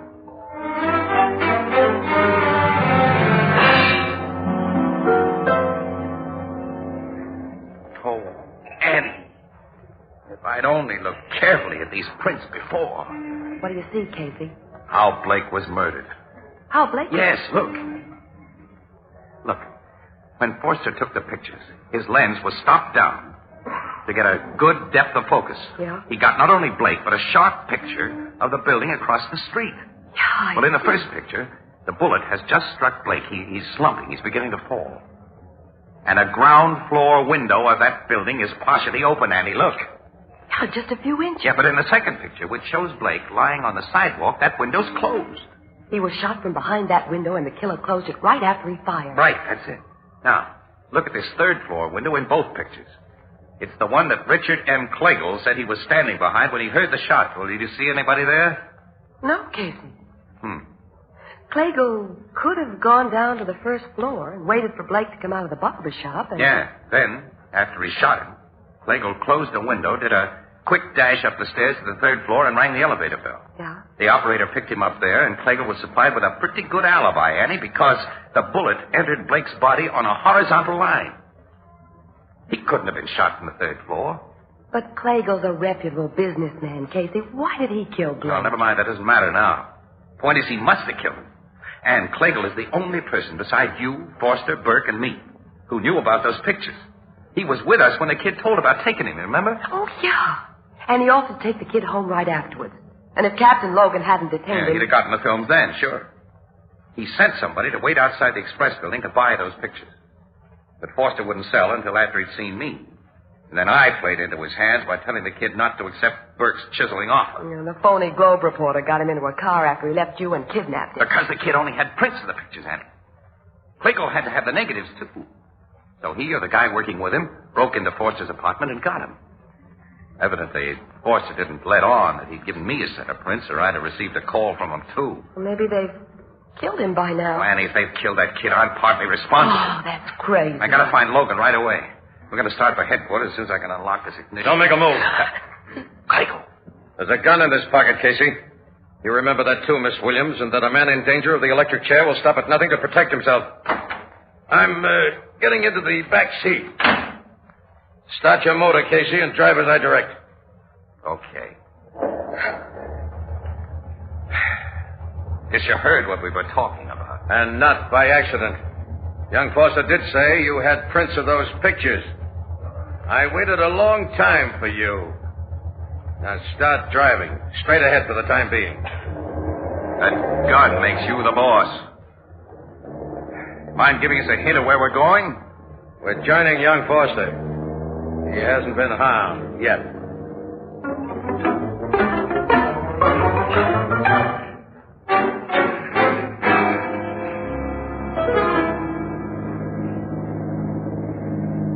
Drive right up to that big door, Casey. Okay.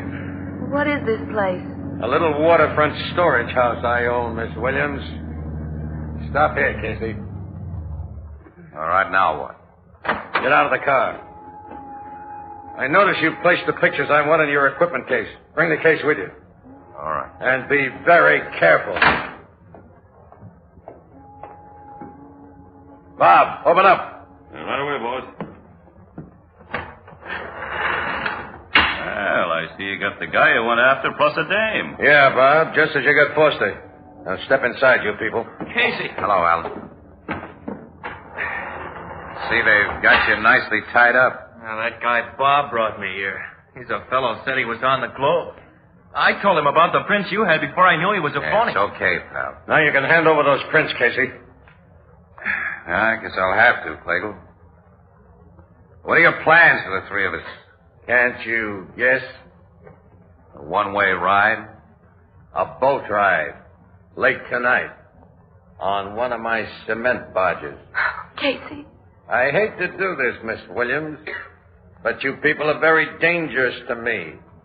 More dangerous than Max Blake was. Why did you kill Blake? Never mind that. Give me the pictures in your plate case. Okay. Don't let him think he's missing that case, boss. There may be a gat in there. There's nothing in this case but films and flash bulbs and your pictures. Maybe not, but take your hands out of there. All right. You're the doctor. Get him yourself, then. He's got something in his hands, boss. Can't you see they're only flash bulbs? I took them out so you can get at the prints he's... Unstrap the case from his shoulder, Bob. I've got it. Take out the pictures. I want to be sure. You got a flash bulb between the eyes. Shoot him, Bob. My eyes are cut. That's right. I can't see.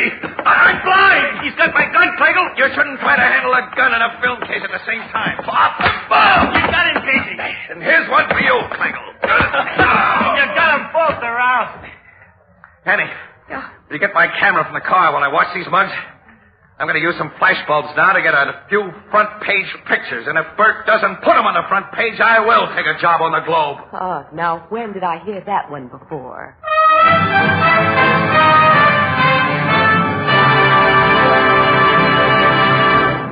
We'll join the crowd at the Blue Note in just a moment. If men had to clean pots and pans every night, they'd really do something about it. They'd go right out and invest in a complete set of Fire King oven glass. If only because Fire King oven glass is so amazingly easy to clean. Now, if you've been using ordinary pots and pans, you have no idea how much kitchen drudgery Fire King oven glass will save you. You see, Fire King oven glass has a special non-porous surface that's literally mirror smooth, the result of a scientific process exclusive with Fire King. And then, too, you save dishwashing by using a single Fire King baking dish to serve, bake, and store leftovers. Now, you'll find a wide variety of Fire King casseroles, pie plates, and baking dishes in all sizes at your favorite chain and other retail stores where household glass is sold, all at amazingly low prices, all guaranteed for 2 years against oven breakage. Beautiful, practical, inexpensive Fire King oven glass, a product of Anchor Hocking. The most famous name in glass.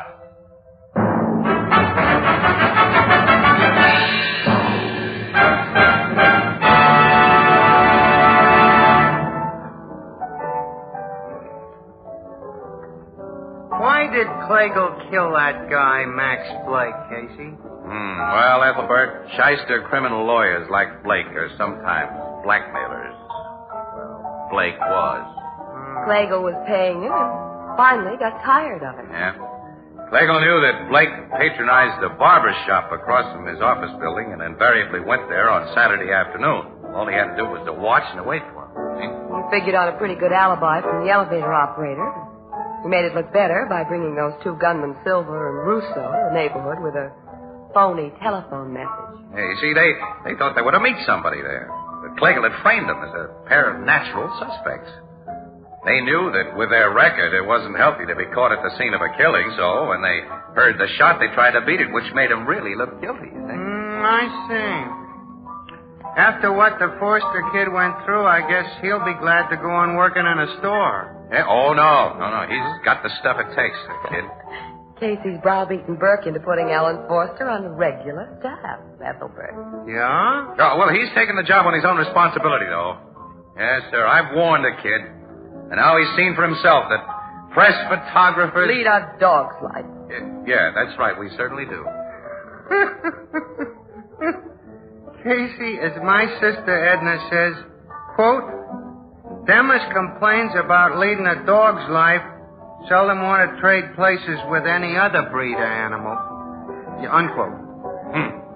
Give Casey another Fido biscuit, Ethelbert. Pour it in his usual glass.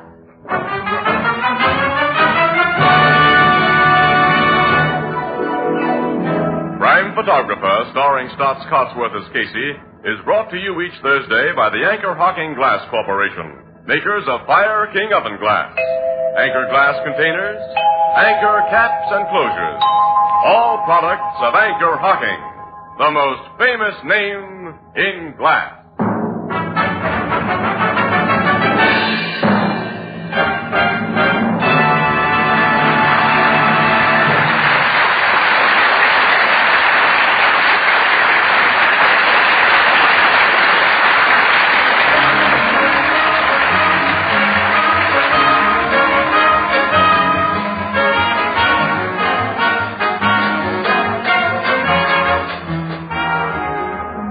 Photographer is directed by John Dietz. The original music is by Archie Blyer, and the program features Miss Jan Miner as Anne and John Gibson as Ethelbert.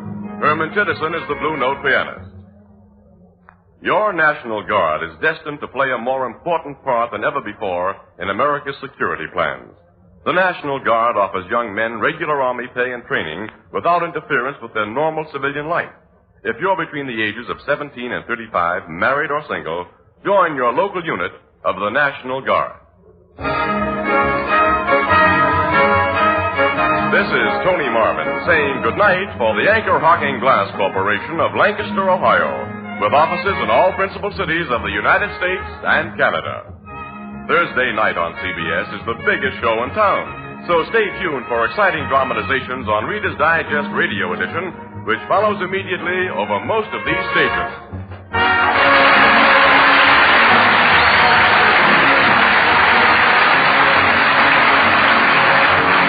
This is CBS, the Columbia Broadcasting System.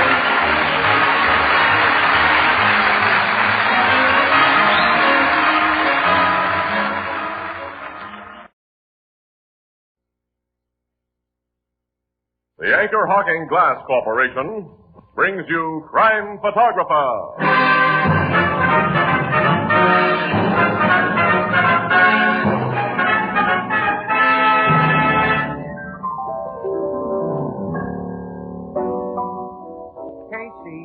what does E-M-A-N-S-O-U-M-A-F spell? E-M-A-N-S-O-U-M-A-F. Well, what? Spelled backward, it's famous name. Famous name. Did someone say anchor hocking? How come anchor hocking? Why, everyone knows that anchor hocking is the most famous name in glass.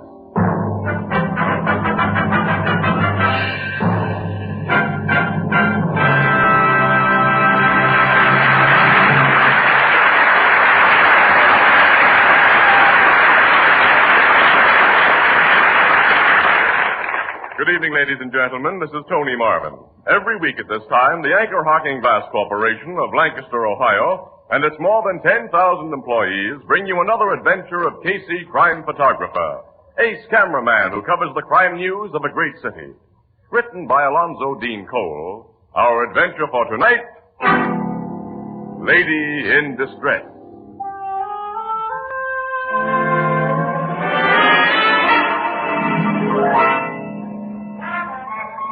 Early, about 2 o'clock, a narrow midtown street lined with raucous nightclubs. Wandering lazily along it is a tall, slim man whose costume in this metropolitan center is, well, bizarre to say the least. For from his 10-gallon hat to his high-heeled boots, he's every inch the cowboy. Suddenly, from a shadowed doorway, he hears... Mister. Huh? Mister, please. You talking to me, ma'am? Yes, come closer. Here, where we can't be seen. Well, sure, ma'am, but...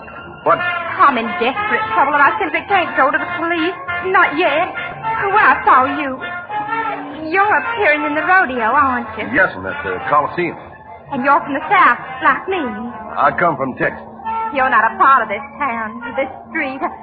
I can trust you. Well, I reckon you can, ma'am. What you want I should do, Get a cab here for me, and then ride with me to Union Terminal. Well, I'd be glad to, but why? All I can tell you is some men are looking for me, and if I'm found, I may be killed.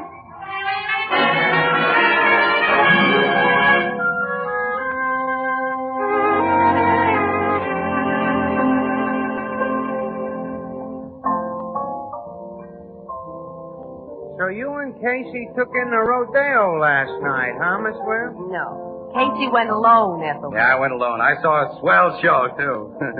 Poor Miss Williams. She had a date with her aunt and uncle. They spent the evening at Pinky Bannister's. That clip joint? Yeah, her aunt and uncle are the adventurous type. Well, we had a little excitement at Bannister's Club. That South American playboy. You've heard of him, Ethelbert. Senior Gallo? Oh, yeah. Well, he and another inebriated gentleman got into a fist fight and had to be gently removed by Bannister's muscle men. They say that rich Gallo fellow always carries a gold-plated gun and a diamond-studded holster for self-protection. Did he? No, there were no fireworks. Boy, but I saw the real action at the rodeo, though. Guys bulldogging steers, roping wild longhorns. I really saw a show. Quite a few of them cowboys has been coming into this bar. Gee, they're fancy dresses, Yeah. you know? Just like in them Gene Autry movies. Yeah, there's some swell fellas among them. I got fairly well acquainted with a bunch, taking publicity pictures and all Say, that. here comes one of them now. Hello, Casey. Hey. Miss Williams. Hi, Tom. Hello, Mr. Morrissey. Just finished your matinee? Yeah. Elbert, shake hands with barbecue Tom Morrissey. Pleased to meet up with you. Glad to know you. Casey, I was over to your office a minute ago, and they said I'd find you here. So you wanted to see me about something? Yeah. Would you excuse us, Miss Williams? Why, sure. Yes, of course. What's wrong, fella? You look kind of worried. I'm terribly worried. I know you well enough to figure you're a good man to come to for advice. Last night, Casey, I met a young lady. Oh, wait a minute. When it comes to women, Tom, I don't know from nothing. Well, you might know how I can find her. You met her last night? You lost her already? Well, she was in big trouble, Casey, and it was really early this morning I met her. I was walking up a street near the Coliseum, sort of gawking up at them nightclub places, and she ran up and asked me to get her in a cab. Some men were after her. Oh, you fell for it, huh? Well, what happened after you and the gal got into the cab, Tom? Well, I tried to persuade her to tell me about the men she was afraid of, but she said she couldn't because it concerned her family honor. Family honor? Which was also the reason she couldn't go to the police. Oh. Did she tell you anything about herself? Well, only that her friends called her Mary Bell and that she was from a fine old Southern family. You say she was young and blonde and beautiful, Keith. How much dough did she borrow from you? How'd you guess she borrowed money? Oh, I'm kind of good at that kind of guesses. How much? $100. Now, look here, Casey. Don't you go getting wrong ideas about that little lady. She wasn't no gold digger. Well, what happened after she got your dough? Well, she got out of the cab and promised to meet me at noon today. I waited from noon till after 2 o'clock at the place she said she'd be, but she didn't show up.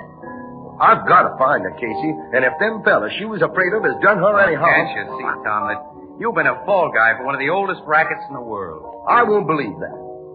You know your way around this city. I don't. Now, how do I go about finding Mary Bell? You go down to police headquarters and tell your story. But I can't do that. She didn't want the police to know. Oh, I remember, yeah. Well, for your future protection, pal, come across the street to the Express building with me. We just might find a picture of your Mary Bell in our petty racket smile.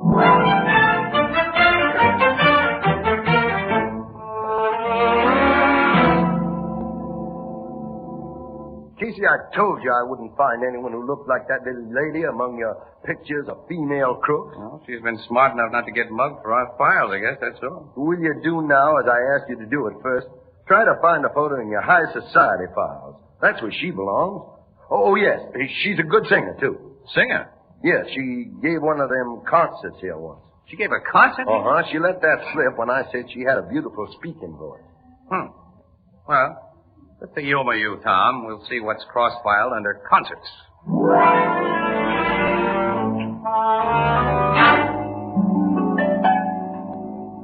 That's her, Casey. That's the picture of Mary Bell. You're sure? Wait a minute, Tommy. You sure? Of course I'm sure. What's the stuff in the file say about her?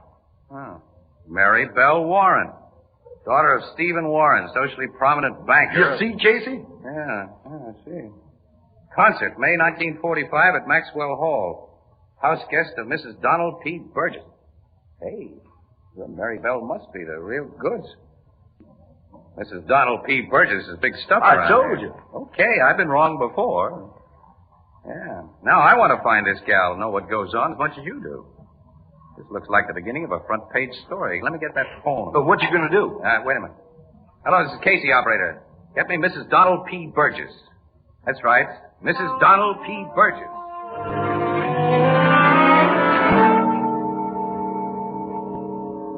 Yeah, thanks very much, Mrs. Burgess. I know I've given you cause for worry, and I'm sorry. Yes, I'll call you back the moment we learn anything. Goodbye. What'd she say, Casey? Mary Bell Warren phoned her shortly after 2 o'clock this morning. That must have been right after she left me. That's right, Tom. She asked Mrs. Burgess if she could come up to her place, that she had to have some advice. You see? Something happened to her. Yeah, the girl never did show up. Afraid that's the way it adds up, too. Whatever happened must have started, though, about 3 months ago. What do you mean? Because Mrs. Burgess said that Miss Warren and her family are old friends, you see, and 3 months ago, she got a letter from the gal's mother in the South, saying that Mary Bell had abruptly decided to come here. And that phone call this morning is the first that anyone has heard from her. Well, what in tarnation do you suppose? Well, what basis have I got to suppose anything? A strange babe takes you for $100 with what sounds like the gal in distress gag. And she turns out to have a millionaire father and top-hat social connections. Well, we're wasting time here. We've got to find that little lady. Now, wait a minute. That's too big a job for you and me, pal. We gotta take this to the cops. Neil, guess you're right. Yeah, I'll probably crab my chance of an exclusive, but I will take this picture of Miss Warren and get him started. Casey? Oh, hello, Annie. Hey, Annie, come in here a minute. Well, look, you get a lot of wound page assignments. Ever run across the blonde in this picture? Face is familiar. Hey, Casey, I saw her last night. You what, huh? You saw her last night? Yeah, at Pink Bannister's Club. Pink Bannister? Yeah, she's a singer there. In that lousy joint? Oh, yeah, she did seem awfully out of place. She looked like a lady, and she had a sweet voice. Well, why'd you got her picture? Come on, I'll tell you on our way to Pink Bannister's.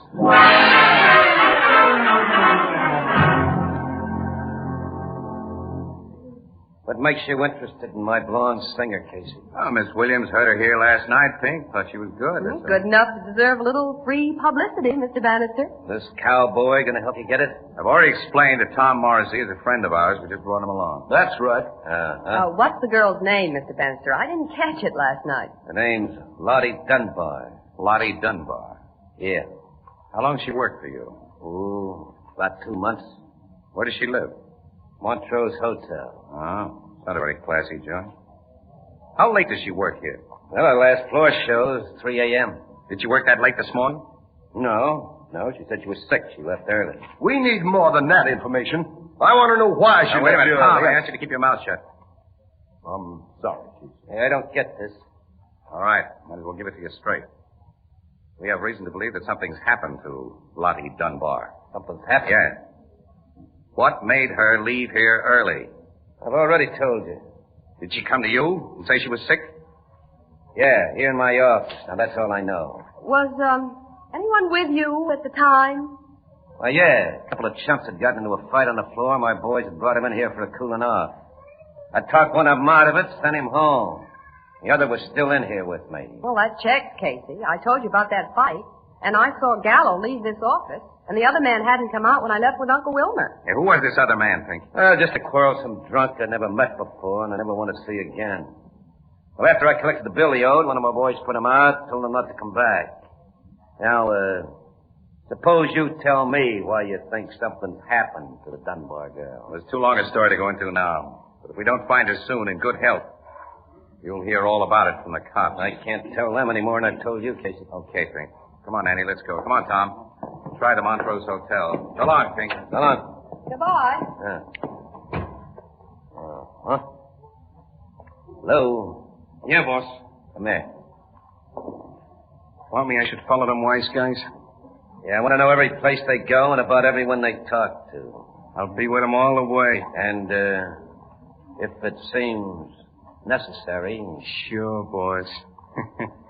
I know what to do.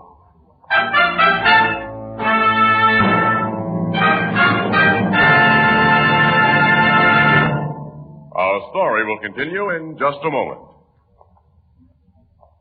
Well, Alex, here's tonight's question. What was the world's first one-way container? Shoot, Tony. What was the world's first one-way container? An egg. An egg?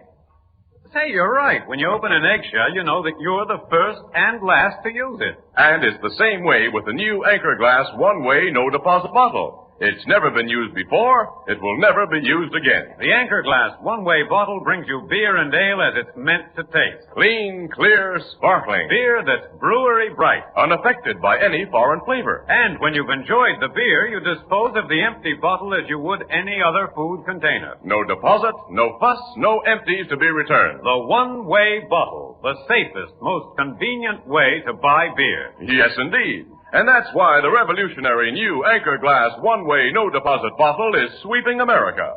For perfect flavor, demand beer in glass bottles. For extra convenience, demand your favorite brand in the new Anchor Glass one-way no-deposit bottle. A product of Anchor Hocking. The most famous name in glass.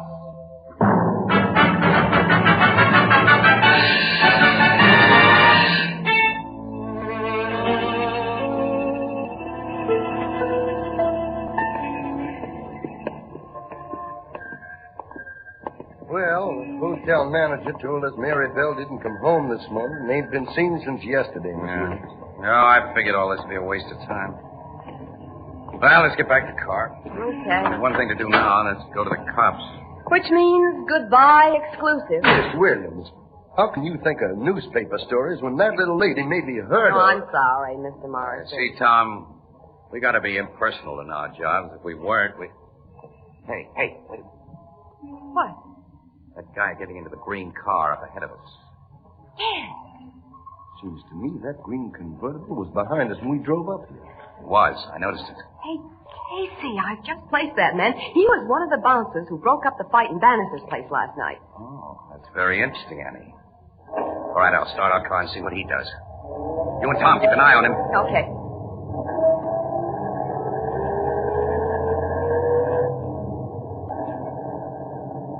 He's following us, all right. See you alone in the car? Yeah. He may be closer to information about Mary Bell Warren than we figured a few minutes ago. If that guy is tailing us, I've got an idea.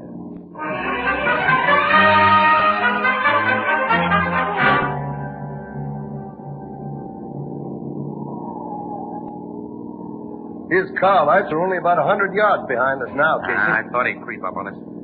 All right, get ready for action, Tom. I'm ready. Now, look, Casey, the man in that car will have a gun, and neither you nor Mr. Morrison... Tom and I know what's going to happen, Annie. That mug doesn't. We're coming to another turn. Okay, now brace yourselves. I'm shoving the brakes on hard. hit us, Casey. No, swerving off the road. Had to. We're in the middle of it. Hit car's in the ditch. All right, come on, Tom, quick. I'm with you. You stay here, Annie. Drive our car to the roadside. Yeah, will okay, you? I know my part. Take your hands off me. Take that gun. That's some big idea. You guys forced me off the road and then Don't you play innocent. Are you going to tell us what you know about Mary Bell Warren? I don't know what you're talking about. You're one of Pink Bannister's gang. You've been following us. You got me wrong. We've got you right. You choked at me, cowboy. I'll squeeze the daylights out unless you talk. What's happened to Mary Bell Warren? I never heard of that name before, I swear. Change your tune. Easy, Tom. Wait a minute. He doesn't know that name. What happened to Lottie Dunbar? The lady who was singing in your boss's place. Talk. You better talk, punk. You haven't got a gun now. Talk, I said. I will. If you won't go to work on me, I'll spill all I got. But it ain't much, honest. All right, spill what you got. Okay. Last night, there was a fight in the club, see? Between two drunks. Yeah, that South American guy, Gallo. And another guy I never seen before. Me and the head bouncer, Jim Robbins, we broke it up. And Pink had a shag to scrap us into his private office. Pink told me to get back into the club, but Jim stayed in the office. All right, go on. Well, a little later, I get a rush call from Jim to go with him. And all he tells me is that this here babe, this Lottie Dunbar, has just been caught snooping on the boss's private business. For us to go get her. This was just before 2 o'clock. Yeah. Well, me and Jim rush out of the joint just in time to see her get into a cab with this here cowboy. So you followed us? No, I didn't follow. Jim sent me back to tell Pink everything was under control. Jim Robbins followed us. Yeah, in another cab. I don't know what happened after that, honest. You're lying. Listen, help me, I ain't. What did Pink say when you told him Robbins had everything under control? Well, he said to keep my mouth shut, that's all. And I ain't seen Jim Robbins since. I swear I don't know what's happened to that Dable Wire. Tell the truth, you ornery skunk. Hold it, Tom, hold it. Bannister's a cagey guy. He wouldn't let a punk like this in on anything big. And kidnapping is plenty big. We'll go to Bannister. I'll beat the truth out. Wait a minute, wait. You, Mug. You said the girl was caught snooping while Gallo and that other guy were in Pink's office. That's the way I got it from Jim. I think Senor Gallo is the guy for us to call on next, Tom. Come on, punk. You're traveling with us.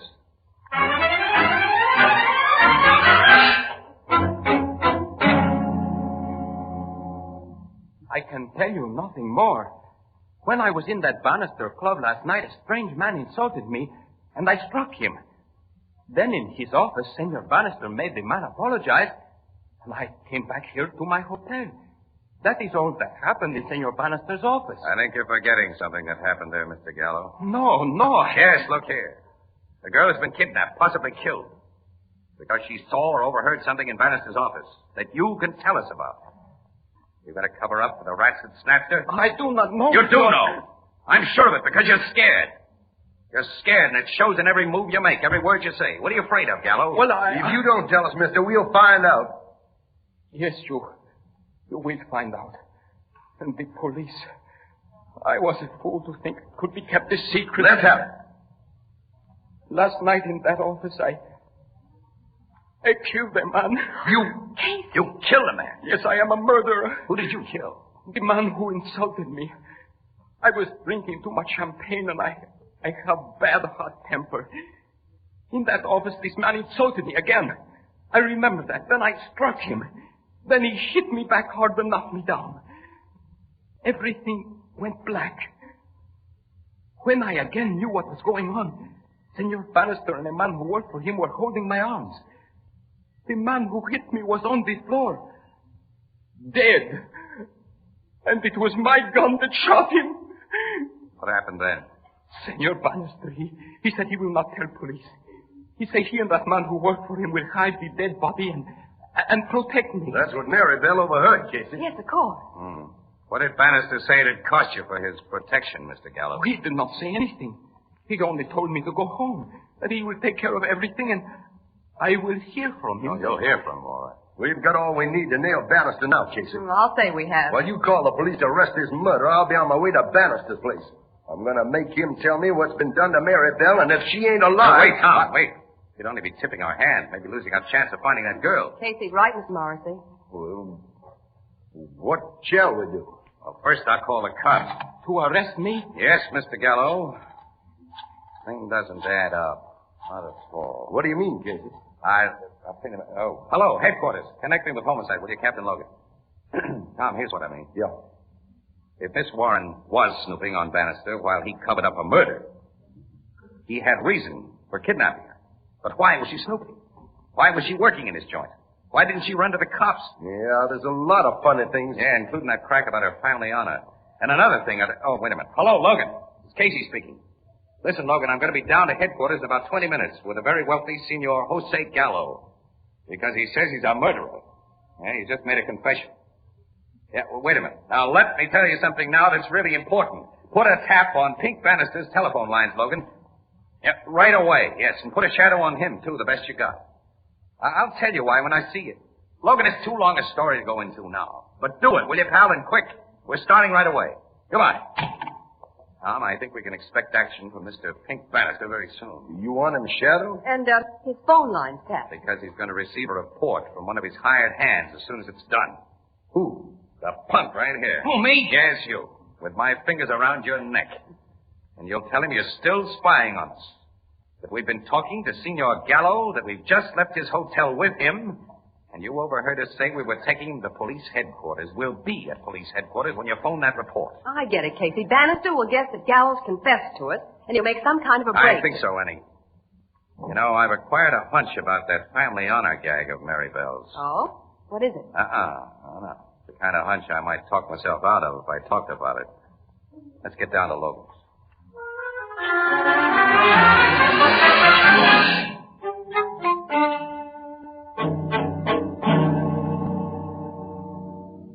It's nearly 5 minutes since that mug phoned our dictated report, Casey. You figured Bannister'd make a move right after. Look, allow him a few minutes to think, Logan. The punk handed him a shock with that news about Gallo. Also, the man on his tapped wire and those covering the club have to have time to phone you after he does something, Captain. Now, this phone's completely cleared for their calls, Miss Williams, and if Casey hasn't guessed wrong... If Casey's guessed wrong, Miss Maribel's life won't be worth a nickel. Will you give my guess a chance, Tom? Hey, there's our ring. Logan speaking. Now, go ahead. Yeah? Yeah?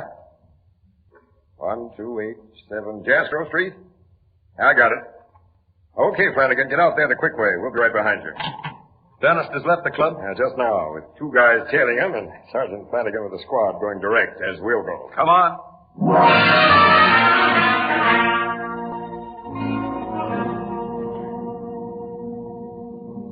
He's gone into the house, Captain. That's all I've been waiting for, cowboy. My men have the joint completely surrounded. Come on. That big window in front, Logan? Now, watch out for flying glass, Miss Williams. Now, my head's down, Captain. Here goes. Hands up, Bannister! You 2 other mugs. Now get the cuffs on him, man. Come on, you 2 guys. Hey, that black-haired man, Casey. He's the one Gallo had the fight with. Alive. That proves my hunch, Annie. He's the guy Gallo was supposed to have murdered. Supposed to have murdered? Yes, Logan. There wasn't any killing. Those guys simply put on an act that was convincing to Gallo. They expected to collect millions for covering up his crime, but Miss Warren got wise to the gag, and Gallo confessed. Where's Miss Maribel? If you've harmed one hair of her head, Bannister... And she hasn't been hurt. We found the girl, Captain. Maribel! Oh, Mr. Morrissey, I knew you'd find me. Well, that's a pretty picture. Hold it, will you? It's like romance, Casey. At least a reasonable facsimile there. How'd you get wise to this fake murder business, Casey? Well, Logan, all the parts wouldn't fit together in any other pattern. Look, after I get a few more pictures, I'll tell you why. Smile for the camera, Bannister, will you? You dirty lousy. Such a sour disposition.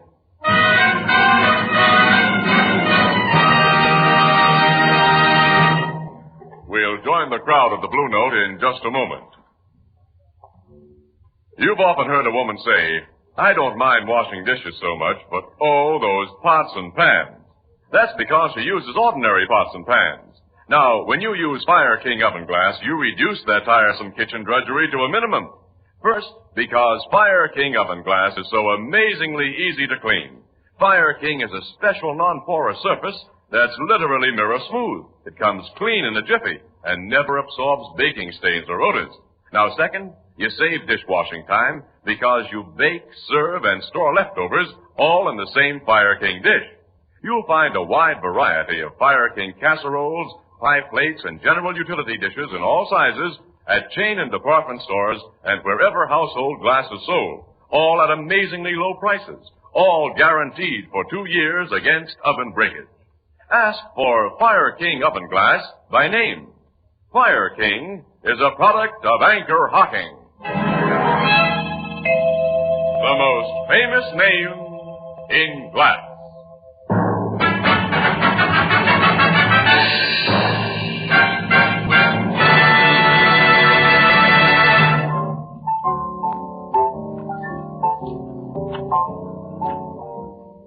Figured Mary Belle Warren had taken a job at Bannister's joint in order to spy on him, huh, Casey? Well, we know now, Ethelbert, that Bannister worked his fake murder gag on Miss Warren's brother about a year ago. Has been blackmailing him ever since. Her brother finally confessed the supposed killing to Mary Belle, and she refused to believe that he'd murder anyone. So she came down here under an assumed name to get the lowdown. That guy Bannister had some racket, making people believe they were murderers and then blackmailing them. Yep. That's exactly what they did to Mary Belle's brother, who, like Gallo, had been drinking too much to think straight, you know. There's one thing I don't quite get yet. What's that? Miss Mary Belle Warren had money. Why did she borrow $100 from that cowboy? Oh, she's a smart babe, pal. In case Bannister's mugs caught up with her, you see, as Jim Robbins did. Huh? Well, she figured the loss of $100 would make Tom try to find her. She's convinced now that he didn't need such an incentive. Think him and her are going to team up this way? Looks like an order for a double harness. Yeah, it really does. You know, Ethelbert, I suppose your sister Edna would say, quote, 2 can live as cheaply as 1, unquote. Oh, no, Casey. No? No, she knows better than that. Oh. She says, quote, anybody can be a cowboy. All you gotta do is sit on your kitchen stove and sing Home, Home on the Range. Unquote.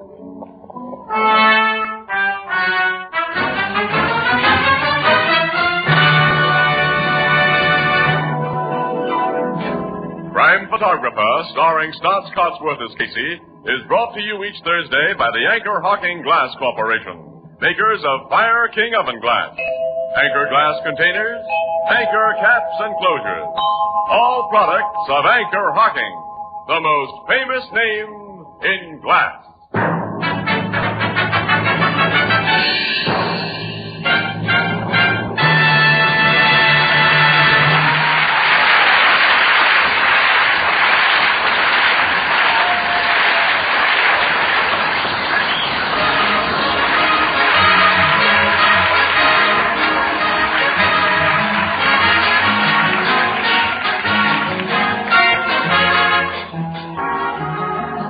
Photographer is directed by John Dietz. The original music is by Archie Blyer, and the program features Miss Jan Miner as Anne and John Gibson as Ethelbert. Herman Chittison is the Blue Note pianist. Once a year, you have the wonderful opportunity of helping your community through your community chest. You're urged to give generously because in no other way can so many needy people and so many worthy causes be helped so well. The community chest. Everybody gives, everybody benefits. This is Tony Marvin saying goodnight for the Anchor Hocking Glass Corporation of Lancaster, Ohio, with offices in all principal cities of the United States and Canada. Say, Thursday night on CBS is the biggest show in town, so stay tuned for exciting dramatizations on Reader's Digest Radio Edition, which follows immediately over most of these stations.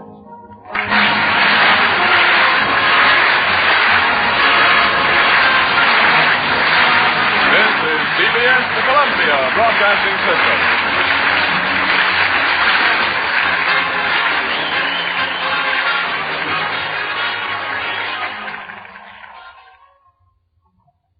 The Anchor Hocking Glass Corporation brings you Crime Photographer.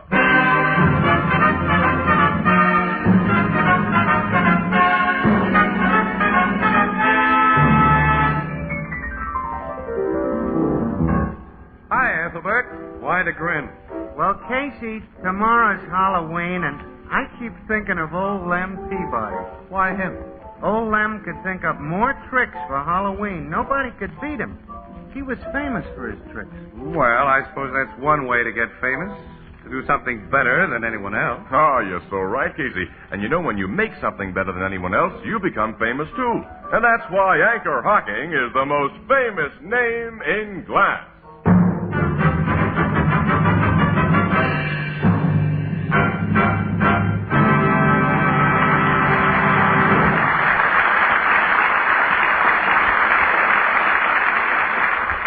Good evening, ladies and gentlemen. This is Tony Marvin.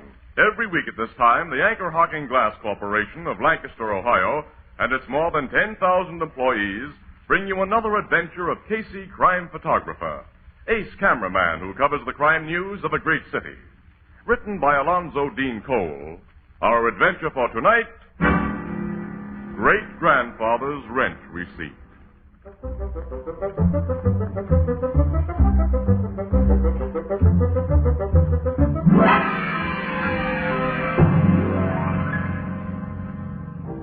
The Blue Note Cafe, the night before Halloween. Strange, that's tonight. In honor of the event, the long mirror behind the bar has been more or less tastefully decorated with the decorations used last year and for a number of Halloweens before that. And Casey, regarding them critically... Ethelbert, why don't you ever get some new decorations in this place? Yes, and those witches look awful tired. I know, Casey. I told the boss, but he said the only guys who'd be critical of our old Halloween decorations were a few of our old customers who always owed us money anyway, so... Boy, did I step into that one like a dope. Why, Casey, you know I'd never dream of hinting. But if you got $28.40 in your pocket... All right, here's 20. I'll let the $8.40 ride, and give me a receipt. A receipt? Uh-huh. Since when ain't you trusted me? I always take receipts. You never asked me for one before. You didn't let me finish. I always take receipts for dough paid out just before Halloween. Just before? It's been an old family custom, Ethelbert. Ever since my great-grandfather's terrible experience. What was that?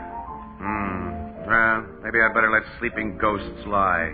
Sleeping ghosts, did you say? Yeah. Great-grandfather's experience was with a supernatural. Uh-oh. I think we've stepped into something, Ethelbert. Is it scary? It scared my great-grandfather plenty. Like to hear about it? You're set to tell it anyway, so go ahead. Yeah, we're listening. Well, to begin with, great-grandfather was a Casey, and the Caseys were Irish. Now he tells us that. My great-grandfather Casey, whose first name was Patrick, by the way, was a young guy when this happened. And by his own admission, he was one of the laziest lugs in County Cork. Oh, so you get it from him. I'll ignore that. But like all of us Caseys, he had a lot of talent and personality. We ignore that. Well, he was a fine fiddle player, and all the girls around were crazy about him, especially Molly McBride, to whom he'd become engaged. Well, one fine October day in Ireland nearly 100 years ago, the two of them were on their way to pay the rent. Patrick, will you get up off that log and stop your fiddling? Ah, now, Molly, darling. How can you delay so when what we have to do is so important for us both? By noon, you promised to pay Sir Timothy the rent you owe him. Dark night will be upon us before you reach his lordship's door. Ah, the old man won't mind.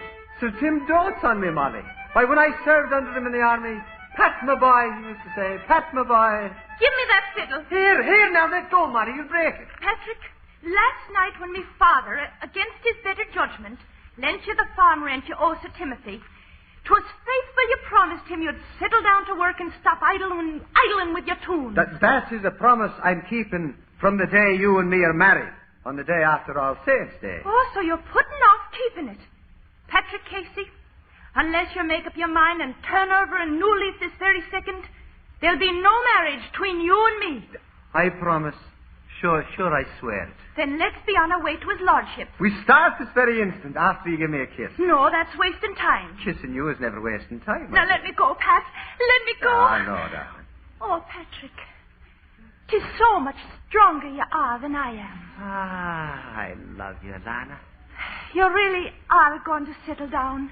You'll no longer be just procrastinating Pat, the lazy fiddle player, as folks call you. I so want you to be known as Mr. Patrick Casey, the ambitious businessman. 'Tis that I am right now, Molly. Then let's be on our way to Sir Tim's. 'Tis like the wind I'll go there, but first let's have another kiss. No. Just one, Molly. No, I tell you, Patrick, no. Oh, Patrick. 'Tis so much stronger you are than I am.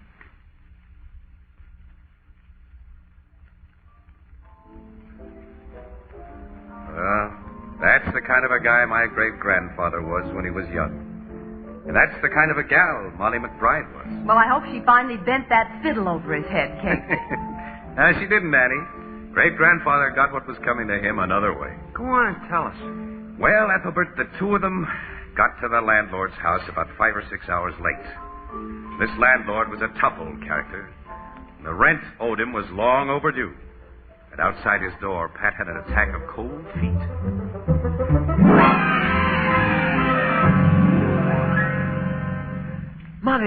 Molly, I've been thinking. Poor Sir Timothy's a very sick man. And we shouldn't disturb him so late in the evening. Now, let's come back in the morning and... Patrick, no. It's not a second longer. I'll let you procrastinate. Here, now, don't pull that bell cord, Molly. If you're going to take me as your bride on the day after All Saints' Day, Pat Casey, it's a house you've got to have for me to live in. And there'll be no house unless your rent is paid. Have you still the money that me father lent you? It's safe inside me pocket. Now, when you pay it to Sir Timothy, mind you get a receipt for it. A receipt? Well, 'tis a businessman I'm making of you, Pat. You get a receipt. Oh, darling, you don't understand. No, I don't. Someone's unlocking of the door. It'll be old Michael Feely, his lordship's body servant. And another hard, rough man. He was once a sergeant over me. So it is you, Pat Casey. You're late. Get you inside here. Yes, sir. Come on, Molly. Here he is, your lordship. At last you stand before me. Good evening, your lordship. Good evening, you bid me. When at noon you said you'd be here. Come close to this chair I'm chained to with me sickness, and I'll twist your lying throat. Stay where you are, Pat. Yeah, I will, Molly. Blood and bones. He's brought a woman with him for protection. He did no such thing. As a responsible tenant of your lordship, he brought me here to introduce me. Do it, Pat. Sir Timothy O'Hare, this is Molly McBride, my future wife. You are the future wife of procrastinating Pat? I am going to marry Mr. Patrick Casey on the day past All Saints' Day, your lordship. Mr. Patrick Casey? Oh, me fat size. Me condolences, young woman, and me heartfelt pity. But future wife or no wife, Pat, I want the money you're owing for the full term's rent. And since you can't pay, as I knew you couldn't, I'm going to wring your neck. Lordship, I have the money for you. Huh? Here, look. It's in this bag. Oh, Michael Feely. Bring me brandy quick. For the full term, your lordship. I borrowed it to pay you with. Oh, borrowed it, yeah. That explains everything. For a moment, I thought you'd gone to work and earned it. Give me the money, Pat, and may the Lord help its lender. Me father lent this money, sir. Your father? And sure, you mustn't take a word I've said in earnest. See, I told you this man dotes on me. Molly, we'd best be going now. Not till you get your rent receipt. Molly, I beg you. 'Tis a matter of business. The man might die and we'd have naught to show. Sir Tim will never die. Because heaven won't have his likes, and the devil will be fair to take him in. What are you two whispering to yourselves about? Please, your lordship, for the rent Patrick's paid you, we want a receipt. A receipt? No, your lordship. Yes, your lordship. You Scottish regard to Miss Thurston O'Hare. No, sir. But just the same, we want a receipt. Brains and bones. All right, young woman. You shall have it. You've picked the carding for yourself who knows what she wants and gets it. And a seat she wants for procrastinating, Pat. And she's going to marry the ninny. The master has a poor weak heart, Pat. You should take shame for yourself making him laugh like that. Your lordship, what's the matter? Pat, he slumped over in his chair. Michael Feely. Your master, Sir Timothy. He's dead. Dead? I was mistaken about the devil. He wasn't afraid to take his lordship. Pat, we didn't get our receipt. It's all right, Molly. The silver we paid is here to prove our claim. Where is the silver? He laid it beside him on the table. Well, it's not there now. Molly, the money's gone.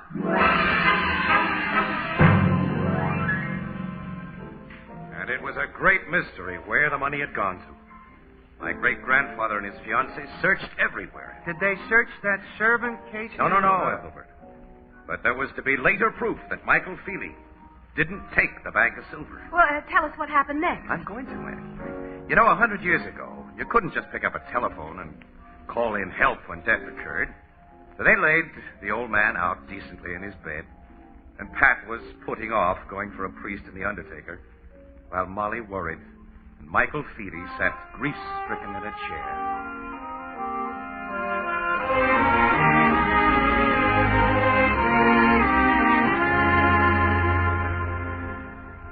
We've no receipt to show you ever paid that money, Pat. When Sir Tim's son John takes over the estate, he can hold you for the whole term's rent again. Why, he can do no such thing, Molly. Not when there's Michael Feely to testify that he saw us pay it. I'll testify if I'm able, Pat. If he's able, he says, Pat. Mind you don't start him laughing himself to death. I can't realize me dear old master's gone. Pat, do you really think the devil took him, as you said a while ago? Well, as one who knew Sir Tim's character, Michael, in both war and peace, I hardly think the blessed saints would want the man. Wherever he's gone, he's all alone. I'm all alone after being his friend and servant 40 years. Pat, where do you suppose our rent money went to? To my mind, the solution of that is very simple, Molly. Knowing how his lordship loved money, I think he took the silver with him. Sure, and it'll be entirely melted by now. But you shouldn't be talking to the dead this way. Whatever else you may say of him, Sir Tim was a man. And now I shall hear him not call me Michael Feely no more. Michael Feely. Michael Feely! Michael Feely! Patrick! Molly! Michael Feely! Michael Feely! 'Tis the voice of me master. I'm coming, Sir Tim. Old Michael's come to join you. Stop him, Pat. He's our only witness. Here, Michael, wait, come back. I'm here, your lordship. Again. We together again. Here, Michael. Michael. Here, now stand up, man, and speak to me. Ah, Molly. He's not... Yes. The man's dead. Oh. Now we've got nothing to show for the rent. What are we going to do?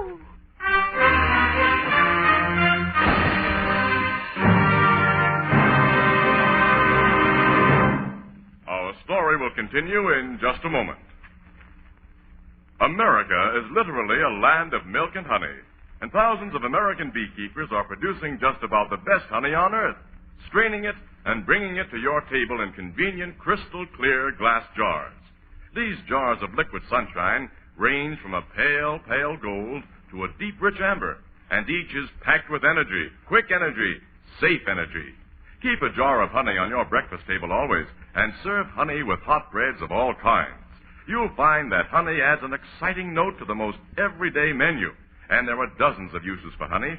Honey is wonderful to sweeten cakes and cookies. Honey is delicious on cereals, and it adds new zest to beverages. Strained honey comes to you today in crystal-clear glass containers, for glass highlights honey's brilliant color, lets you see at a glance its clarity and purity. Clean, sanitary glass brings this liquid energy to your table untouched by any foreign flavor. And, of course, glass jars are easy and safe to open. Anchor glass containers and easy-to-open anchor caps, so widely used by the packers of honey, are products of Anchor Hocking, the most famous name in glass.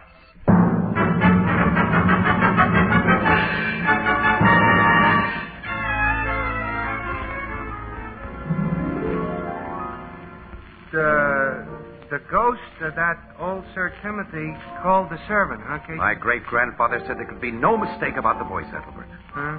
It was Sir Timothy O'Hare, and he was dead. Gee, then the servant died too. Definitely and completely. Which left your ancestor in quite a tough spot. The spot got tougher, Annie. John O'Hare, Sir Tim's son and heir to his estate, was a lot different from his father. He was one of those cold, fishy, holier-than-thou birds. And the old man had despised him. Naturally, he demanded the past due rent on Pat's farm. And when he was told...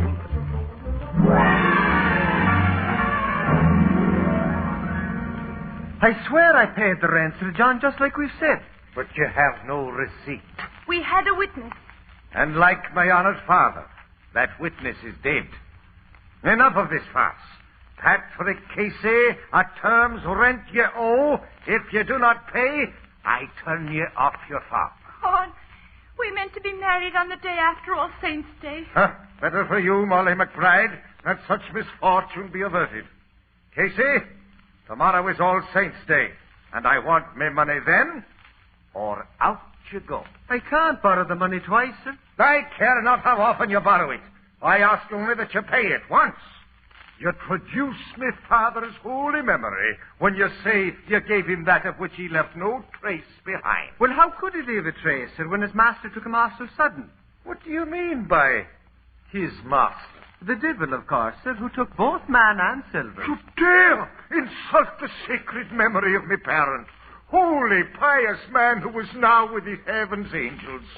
Patrick Casey, I gave you till All Saints' Day to pay the money that you're owing. Now I won't accept the money. Instead, you must bring proof of the vicious scandal you've just mouthed. And when you don't, I'll not only turn you from your farm, I'll have you jailed for slander. Oh, Patrick. Oh, Molly. It seemed to great-grandfather that he didn't have a possible out after that one. He took Molly to her home, and that night on Halloween, the two of them sat on her doorstep while he played the hopeless thoughts he was thinking of. Don't play any more sad tunes, Pat. Put your fiddle down. All right, Molly. It's a fine mess of things I've made. Is there nothing that we can do? Well, you heard the young lord. Tomorrow I must produce proof. That you paid his father money. And that his father took it with him to where I think he went.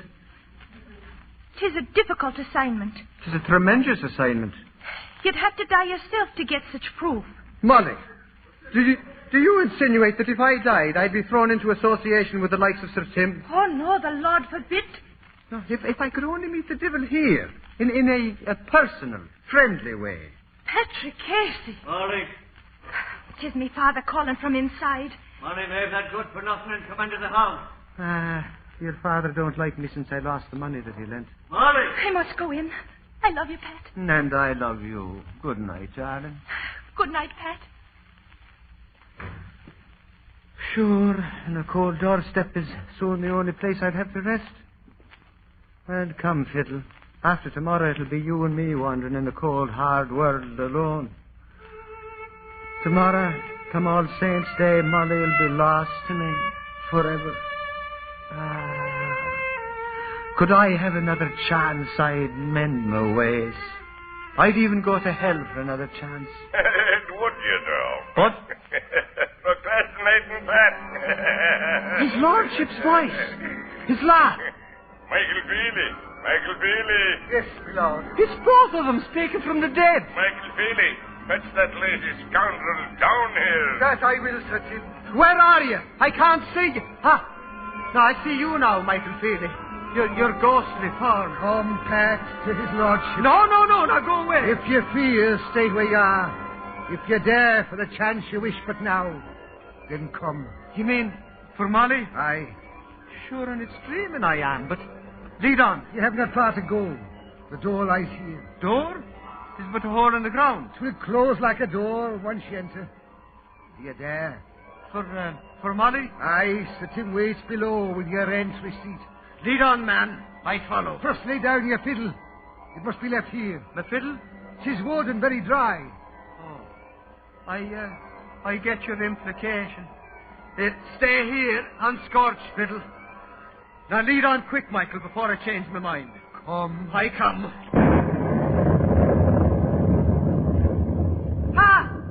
The earth is closed above me here. Let me out! You asked admittance, Patrick. Now you stay a while. Well, you have the silver I paid you, and my rent receipt. Now, you're going to give me 1 or the other, so I can wed Molly on the day after All Saints. Stop! Oh. Excuse me, sir, for my social error. Here I know one should not mention saints. No! Sure, I'm completely mortified at my own bad manners. But now, Sir Tim, will you please hand me that silver Ormer rent receipt, and I prefer the last name. Not yet, Pat. Nothing for nothing is the rule we live by here. If something you want, then something you must do to earn it. For what you hold, I'll do anything at all. You're the fiddler, boy. Will you play us a tune? It'll be a pleasure of the finest. But above, Sir Michael Feely, had me leave the fiddle. Yeah, because here we have a special one for you to play. Here it is, Pat. Ha! 'Tis one of metal that glows with white-hot heat. You can leave this place as you came in, a worthless vagabond, or you can leave with self-respect and win the calling that you love. Which fiddle will you play? The one you left outside, or this one here? For Molly, you'll give me that rent receipt? Or the silver to prove your tale to the fool who is my son. I advise of the seat. 'Tis asbestos. The silver has been here over long to ever cool. I'll play your white-hot fiddle, sir. Yeah, Michael Feely. Place in his hand. Aye, sir. Now play a jig tune, Pat. And do not skimp it. Play every note, and dot, and bar. Play from beginning to the finish, and earn your right to live and love.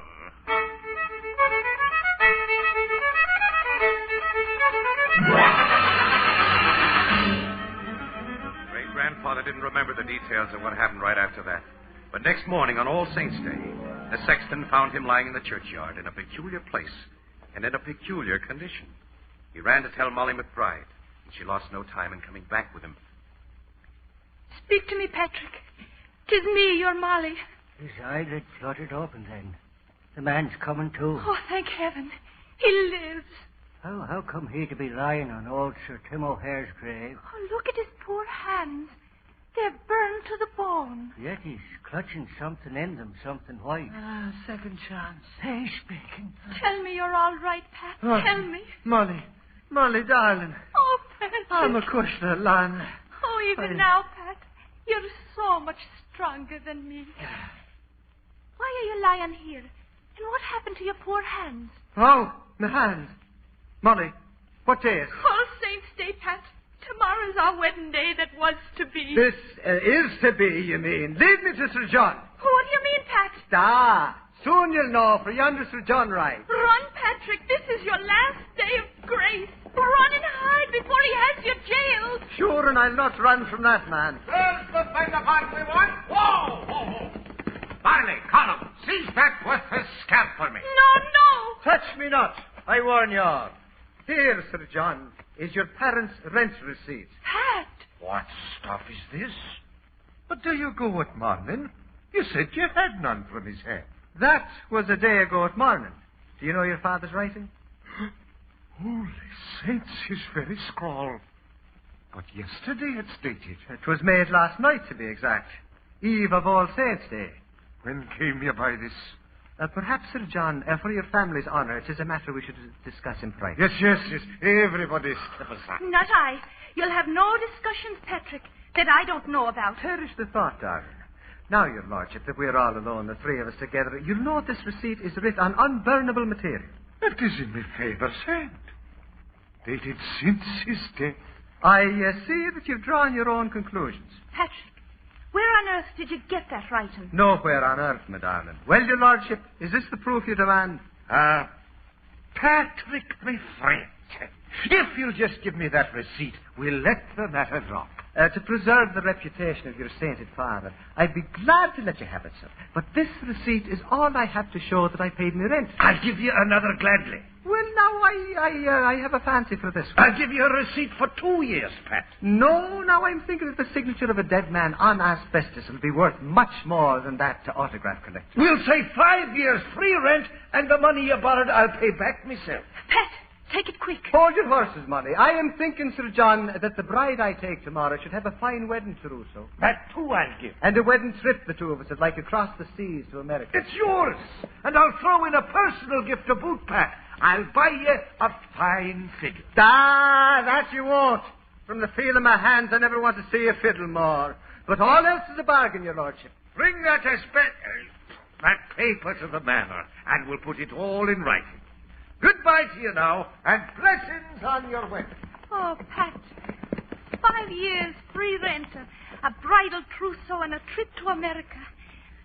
Kiss me, my darling. Would you have me waste time before I get the deal in writing? I am now Mr. Patrick Casey, the ambitious businessman. Oh, Patrick, I don't like you this way. Oh, and don't you know? Come to me, Molly, my darling. You know, it's your way. 'Tis much stronger you are than I am.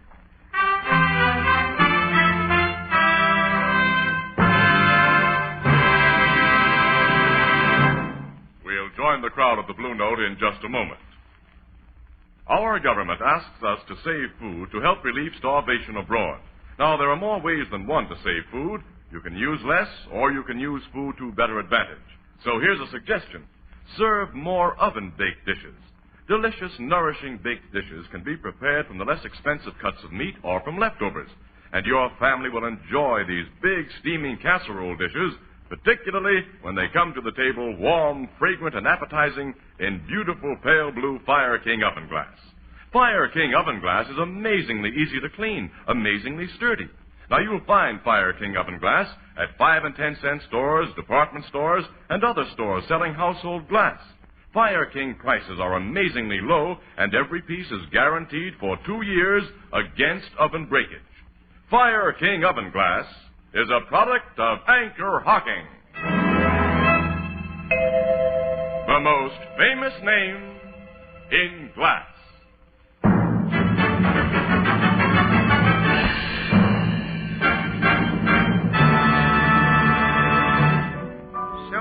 great-great-grandfather married Molly McBride on the day after All Saints' Day, huh, kid? Yes, Ethelbert. And when they came to America on their wedding trip, they liked the place so well they stayed there. Eventually contributing one press photographer to their adopted country. And a very good press photographer, Annie, if I may say so myself. You can't win with this guy, Miss Williams. Now, I've discovered that, Ethelbert. Casey, Huh? there's a gorgeous moon tonight. It's a real harvest moon, Annie. You like to drive home the long way? Oh, if I didn't. Sure, it's much stronger you are than I am.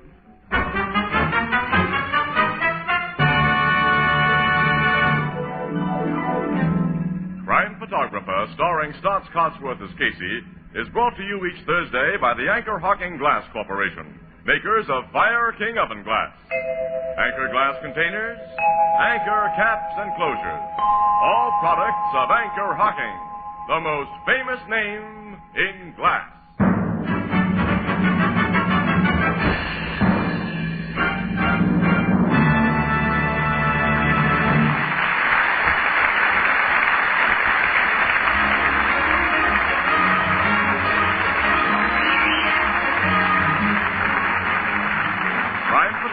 Is directed by John Deeks. The original music is by Archie Blyer, and the program features Miss Jan Miner as Anne and John Gibson as Ethelbert.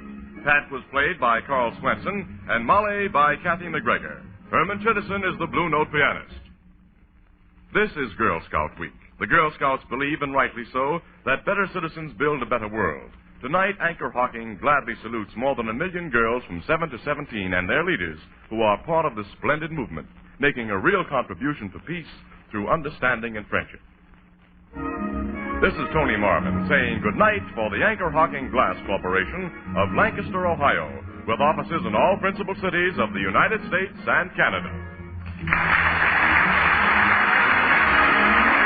This is CBS, the Columbia Broadcasting System.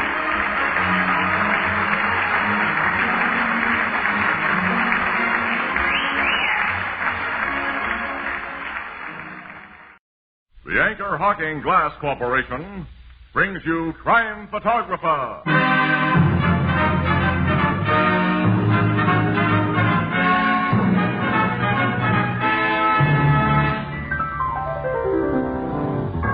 Hiya, Casey. What's a good word? Framus on the cranifran.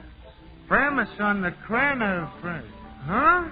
Hey, what kind of talk is that? That's double talk. Huh, Tony? Well, I don't know anything about double talk, but I No good single talk when I hear it. What's good single talk? Well, straight facts like this. Anchor Hocking is the most famous name in glass.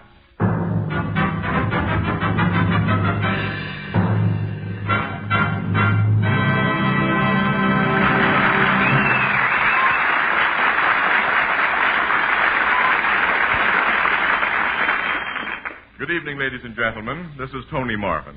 Every week at this time, the Anchor Hocking Glass Corporation of Lancaster, Ohio, and its more than 10,000 employees bring you another adventure of Casey, crime photographer, ace cameraman who covers the crime news of a great city. Our adventure for tonight, the Blonde Lipstick.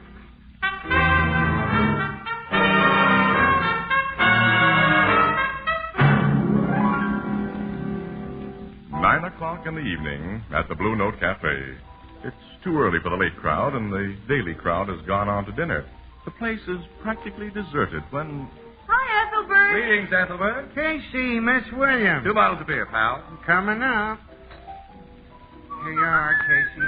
I was hoping you'd drop in. Huh? Why? What's up? Well, there was a dame looking for you. A dame? Who was she? I don't know her name because she didn't mention it, but she really wasn't no dame. She was class. Class of 1898? Oh, no, Miss Williams, she was young. And when I say a girl has class, I mean she had... Well, it's not what she had, it's the way she used it. You know, class. I take it, Ethelbert, she was good looking. Yeah. What'd she want with me? I don't know, Casey. Not that I didn't inquire. She comes in and asks me if I would point out Casey, the photographer for the Morning Express. Uh-huh. With a note of regret in my voice, I says I would if I could, lady, but Casey ain't among those present. Oh, then you probably said, is there anything I can do for you, lady? Yeah, how'd you know? Well, you told me she was very pretty. Sure. Oh, now, wait a minute, Casey. I wasn't trying to cut in on you. I only asked her, is there anything I can do for you? And she says to me, oh, no, I wanted to see Mr. Casey. It's rather personal. So I told her you'd be around about this time, and she said she'd come back. So you don't know her angle? She didn't have no angle, Miss Williams. Well, she sounded more like she admired Casey from afar. Well, don't choke, Annie. What's so funny about that? Oh, be your age, Casey. Well, she did tell Ethelbert that her business was personal. Oh. And the way she said it. Men can tell about things like that. Well, it might be a case of hero worship, you know. Lots of girls go for big names. Well, stick around and see. Maybe after all, I'm not a... Casey. What? What's the matter, Ethelbert? She's here. Yeah? The one near the door. Oh. Wow. Yeah. That's what I said when I first seen her. Shall I call her over? Ethelbert, do not delay fate. Okay. She sees me. She's coming over. Annie, how do we look? Oh, nothing wrong that a tailor and a barber couldn't fit. Right here, miss. This is Mr. Casey I'm pointing to, but I didn't get your name. My name's Laura Neely, Mr. Casey. I hope you'll excuse me, but I just had to meet you. It's a pleasure, Miss Neely.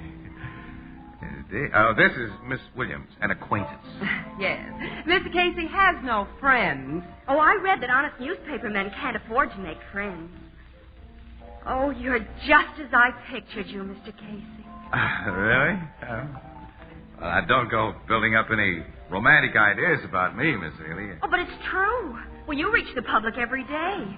You have great power for good or evil, for influence. Oh, for goodness sake. You wanted to see me about something? Something personal, Miss Neely? Oh, yes, Mr. Casey. It's very personal to me. Oh, that's all right. You see, I want some publicity. Publicity? Oh. You see, I'm working for a certain charity, Mr. Casey, and I know that if you give me publicity with pictures in the newspaper, I'm bound to collect a lot of money. Yeah, I'll bet. Don't you think, Mr. Casey? Not at the moment, Miss Neely. I think Mr. Casey is nursing a case of severe disappointment. Pardon me? Is that what you've been hanging around for, some free publicity? Oh, but it's not for myself, Mr. Casey. It's for a worthy cause. Oh, I know. The old story. How do you want your picture, in a bathing suit? Oh, Mr. Casey, you don't understand. This is a very worthy cause. Oh, I know, yeah. Sure, yeah. Getting a picture in the paper is the first step in interesting some movie producer. No, I'm sorry, Miss Neely. No go. Oh, you've really got me all wrong. Now, I'm sure you've heard of the City Welfare Fund, and I thought that as a newspaper What did you say? I'm working for the City Welfare Fund. I think everybody should help. Well, and why I didn't thought... you say so instead of beating around the bush? You mean you'll help? Well, I'll be glad to help with the City Welfare Fund anytime. Oh. But every newspaper's collecting for the fund. What's your special angle? Well, you know how people are, Mr. Casey. They intend to send a contribution, but they just never get around to it. But I call on them after work, and they're glad to give. Would you give all your time to collecting? Oh, as much as I can. You see, I work for the Stevens Electrical Company. Uh-huh. After work, I visit people evenings. That's not a bad angle, you know? Look, I'll do a series of shots of you getting donations from prominent people. Annie, look, how does this strike you? I'll snap Laura getting a donation from Logan behind his desk at police headquarters. I'm filled with enthusiasm at the novel. Good, we'll start right here and now. Come on, Ethelbert, kick in.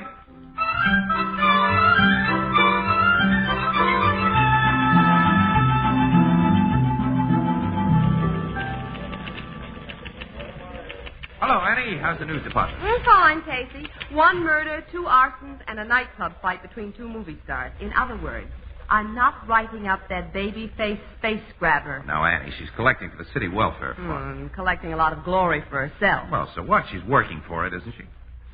Every newspaper guy I sent her to has made a donation, even though he'd already given before. You know that Laura's collected over $10,000 already? It must be that perfume she was sporting. Twilight in Paris.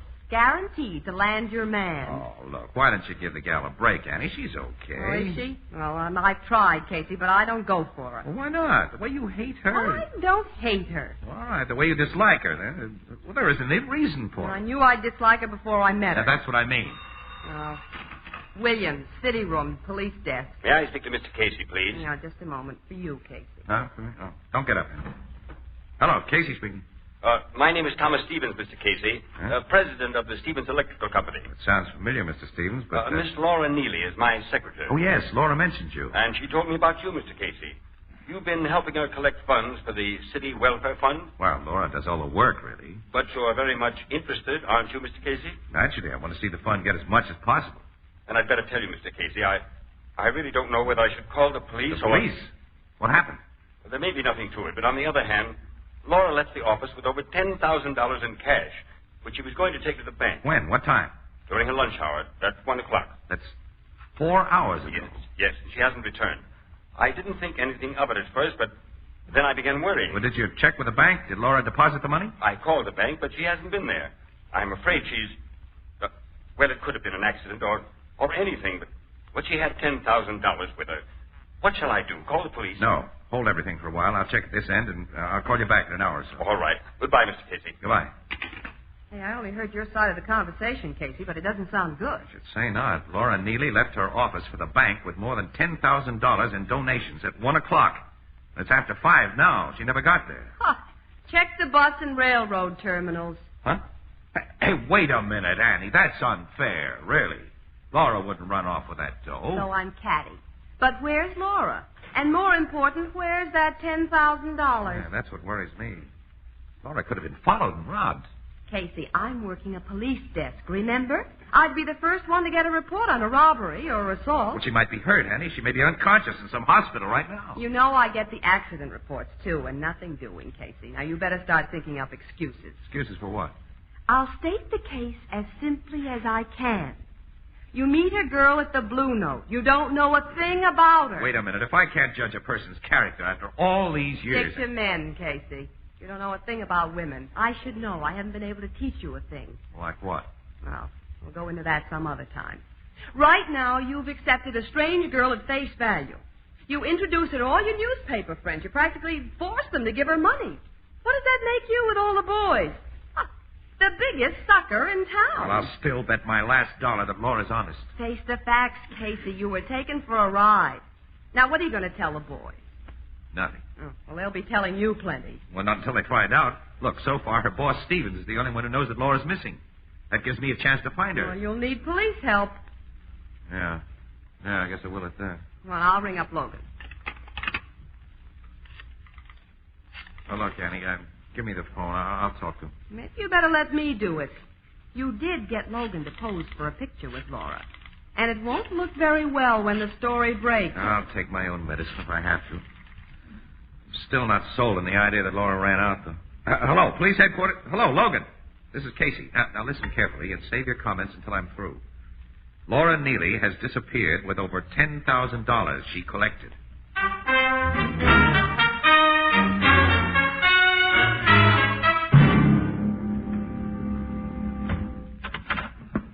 Come in, Miss Williams. How are you, Captain? Fine. And who's the gentleman with you? Oh, cut the comedy, Logan. The gentleman is Mr. Casey. Impossible. Oh? Why, Captain Logan? Because a certain photographer named Casey wouldn't dare show his face around here, not after what he's done to me. Go ahead, rub it in. Well, what'd you expect me to do, roll out the welcome mat for the guy who's made me the laughing stock of the police department? Every paper in town's going to dig up the picture of me handing a donation to Laura Neely. And are they going to go to town? Quote, Captain Logan gives official sanction to bunco game, unquote. Now, hold on, Logan. I'll admit it looks bad for Laura. Oh, and you'll also admit that Hitler might have been guilty, I suppose. When you cut the sarcasm, we might get to work. Laura disappeared. She was carrying $10,000.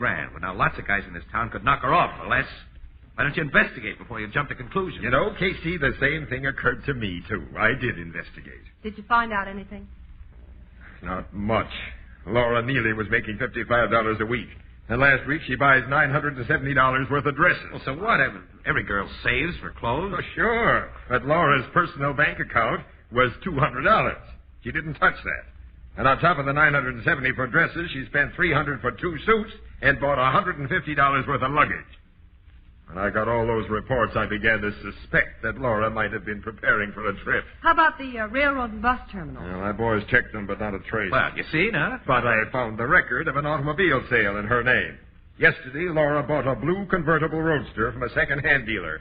Today, she's gone. She bought a car, huh? Pick her up fast in a blue convertible. Not many of them on the road. So we pick her up. Then what? We put her on trial, and the whole story comes out. How she took the wise boys in town, the newspapermen and the police. Oh, I know. I'll take the blame for that, Logan. The boys will be glad to pass the buck to me. But, if you take all the blame, Casey... What else can I do, Annie? I fell for a story. I introduced her around. Well, it would be pretty hard to live it down. Who's worried? Yeah, I can always get a job. Who says I've got to be a crime photographer? I can go around snapping baby pictures. Captain Logan, I'm afraid for him. He'll blow his top and then calm down. Well, I better stay with him. If Casey ever needed me, he needs me now.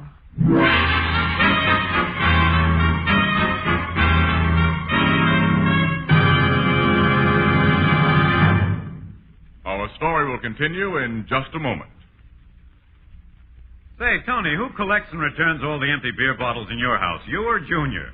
Empty beer bottles? Mm-hmm. Well, say, hasn't anybody told you about the new Anchor Glass one-way, no deposit, no return bottle? Say, that's right. There's no need to save one-way bottles. No deposit is required. You never have to return them to the store. And they're a tremendous convenience, too. So light, so compact, and they take up so little space in the refrigerator. And the Anchor Glass one-way bottle is a glass bottle. And because it's a glass bottle, it brings you beer and ale that taste as beer and ale should taste. Unaffected by foreign flavors. Clean, clear, sparkling. Beer that's brewery bright. No deposit, no fuss, no empties to be returned to the store. And when you've enjoyed the beer, you dispose of the empty bottle as you would any other food container. You are the first and the last to use it. Yes, and that's why the new sanitary Anchor Glass one-way, no deposit bottle is sweeping America. And that's why, when you buy beer, you should say that you want your favorite brand in the new Anchor Glass one-way, no deposit bottle.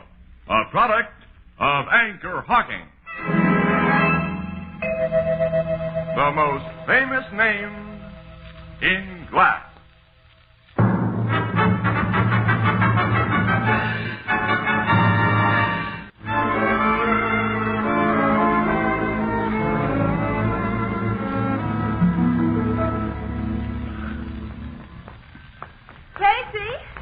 Casey, wait. Sorry, I'm in a hurry, Ann. Oh, now, Casey, I'm going with you. Why should you? Well, I've helped before. I don't need any help. I'm sorry, Annie. What are friends for? Thanks, kid. Wasn't I always? Sure. Thanks, Casey. Now, what are we going to do? Gotta find that blonde. Well, the police will pick her up. Oh, sure they will. Sure. But I've got to get to her first, Annie. If this story ever gets in the papers... Well, what can you do? Well, the way I figure is, if Laura was getting ready to leave town, she might have dropped some hint to somebody. Well, she doesn't have any family that we know of. Her boss is probably closer to her than anybody else. At least he may have a lead to girlfriends or boyfriends. I'm going to call on Thomas Stevens right now.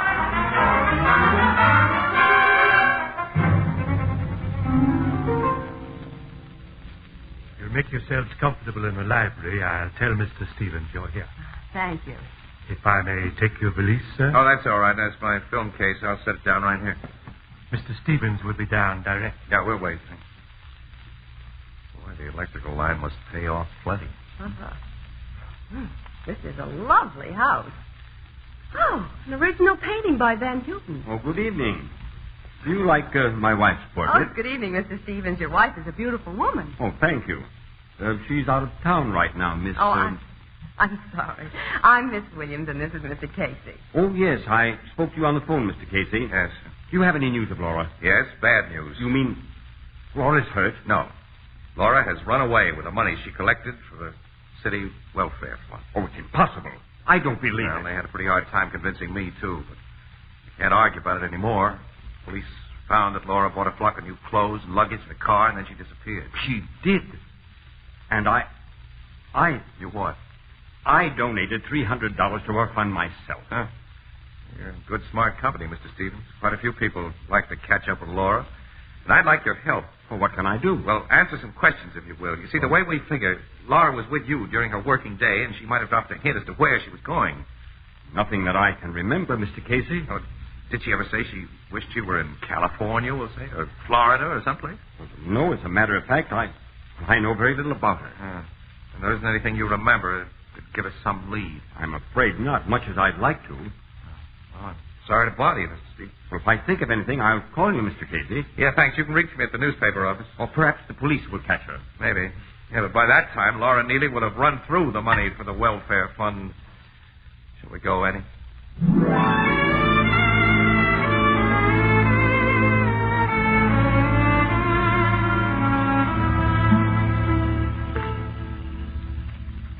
Well, visit was a complete bust. Well, I don't know about that. What do you mean? Stevens didn't know a thing. So he said. Come on, let's get into the car. Here we are. Right there. Okay. Now, will you please tell me why you think Stevens knows something? Casey, I've got something I want to show you. Switch on the dashboard light. Huh? All right, here it is. Now, what do you think of this? Well, what a tube of lipstick. Well, look closer. Well, let's see it. All right, I still think it's lipstick. Of course, but it's strawberry lipstick. Get it? Strawberry, huckleberry, raspberry. What difference does it make? Oh, none to a man, I guess. But this is the lightest shade of lipstick made. It's used by very blonde women. Keep talking. Do you remember when I sat down on the couch? Well, I found this lipstick between the cushions. That shows that Laura was in Stevens' library recently. Annie, you got Laura on the brain since you met her. This lipstick could belong to any blonde woman. It might even be Mrs. Stevens. Didn't you notice that portrait of Stevens' wife? She's a brunette. Her shade would be deep red or purple. True enough, but Mrs. Stevens might have dozens of blonde friends. Stevens said his wife was out of town, didn't he? Well, none of her friends would come around when she's gone. I still can't see it, though, Annie. All right, let's say for the sake of argument that I agree that Laura was in Stevens' library. She was. All right, does that make any sense? What would she be doing there? Well, she might be in love with Stevens. In love with him? Well, all right. Well, let's see now. Suppose he were planning to run out with Laura. So what does he do? He lets Laura steal the $10,000 which she collected for the welfare fund? Think, Annie. Stevens is a very rich man. $10,000 doesn't mean very much to him. Why would he let Laura take the money and get the police after them? Well, when you put it that way. Well, sure, those are the facts. Stevens is no dope. How do you get around that? Oh, I don't know, but I do know that this is Laura's lipstick. How? What are your reasons? When something is true, you don't need reasons. Oh. And I know this is Laura's lipstick. And if we could get back into Stevens' home, I'll bet that you'd find more clues that she was there. What am I supposed to do? Tell Stevens that I think he's harboring Laura and search the house? Or shall I pull a gag about reading the gas meter? All right, get sarcastic if you want to. But I'd get into that house if I wanted to find Laura. Well, we could wait till Stevens left the house. Then I could walk in and tell the butler I left my film case behind. Yeah, that's it. That'll give us a chance to examine the library again. Well, okay, Annie. But I'm doing this for one reason. Oh? What reason? Your intuition was right once about Laura. And even if it's 1,000,000 to 1 against you being right again, I'm not leaving myself open.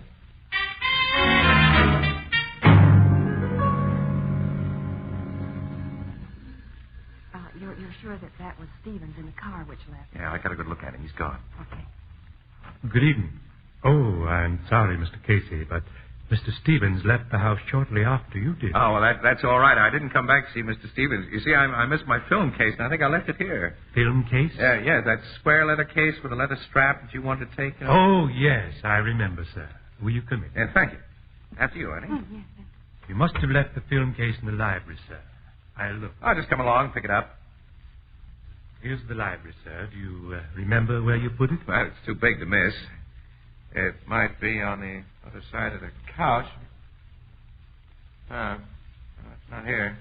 Do you remember what I did with it, Annie? Well, you might have shoved it under the couch. Oh. No, it isn't there. Hey, what's that over there? Wasn't here before. Oh, no, that's too big. That's Mr. Stevens' overnight bag, sir. Oh. I placed it there after you left. Oh, I see. Could anybody have picked up the film case after I left? Well, it's hardly possible, sir, but I'll ask the maid if you wish. Yes, thank you very much. I'd appreciate it. I'll only be a few moments, sir. You take as long as you want. Well, Annie, did you find anything more? Oh, come here, Casey. What? Near the couch. What do you mean? I don't see anything. Smell. Huh? You mean the perfume? Yeah. And it's strongest near the couch. Laura sat here recently. Some more intuition, Annie, or some logical reason this time? Look, I'm sure, Casey. It's faint, but I'm sure it's Twilight in Paris, Laura's perfume. I'm sure she was here. Just might fit in at that, Annie. Annie, I'll tell you what I'm going to do. What? Well, first, I'll take you home. Then I've got to prepare a speech to make to a tough guy. And then I got to buy a can of paint.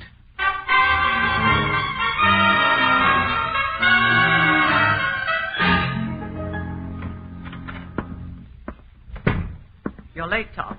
I had to be careful driving up here, Paula. Where's Laura? In the cabin. Did she give you any trouble? Everything went like we planned. She came to the house with some papers from you, and I offered her a drink. That stuff you put in the liquor kept her out cold. And nobody could possibly have seen you put her in the car? Nobody. All the servants had the day off. Fine.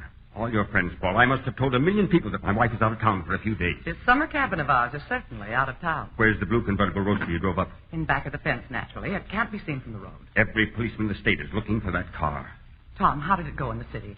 Did the police accept the fact that Laura bought the car and the clothes with the welfare fund money? They swallowed it hook, line, and sinker. The blonde wig was an inspiration, Paula. Buying stuff in Laura's name wouldn't have been enough if you didn't fill her general description. So they accepted the story exactly as we built it up. Yes, I have from that newspaper photographer, Casey, that the police are convinced it was Laura who bought the car and the clothes with the fund money. Good. And now when Laura is found dead... Paula, we have to kill the girl. After all, it's not her fault that I carelessly left my second set of books on the desk. What difference whether it's her fault or not? She did see the books, and she does know that you didn't pay nearly $1 million income tax. I wish I hadn't listened to you, Paula. Don't be a fool, Tom. They'll send you to jail, and think of me. But to kill. Look, Paula, that's murder. Tom, we can't take chances. If you had to pay fines on the $1 million you held out, we'd be ruined. And you'd go to jail. Oh, no, Tom, I couldn't stand the disgrace. Well, I don't like it, Paula. Are you falling for her baby face, too? Well, I'll take care of her. I've got too much to lose. Come with that. All right, put up your hands, both of you. Tom! Sergeant Hahn, State Police. Keep them covered, boys. Look in the back room. A guy named Casey said we'd find a beautiful blonde around here.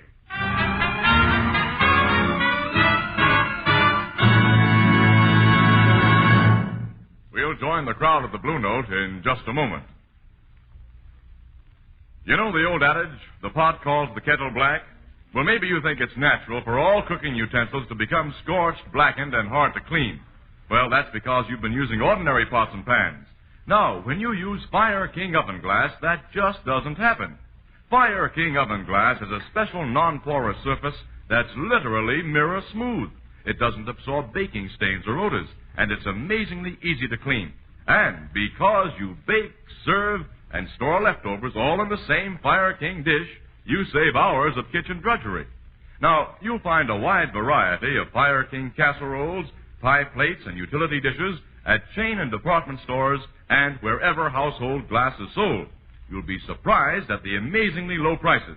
Be sure to ask for Fire King oven glass by name. Fire King is a product of Anchor Hocking, the most famous name in glass.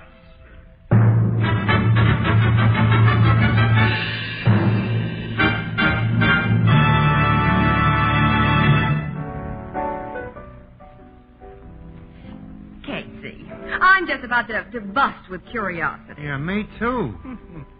Goodness, Annie, doesn't your feminine intuition supply the answer? All right. So I was wrong about Laura.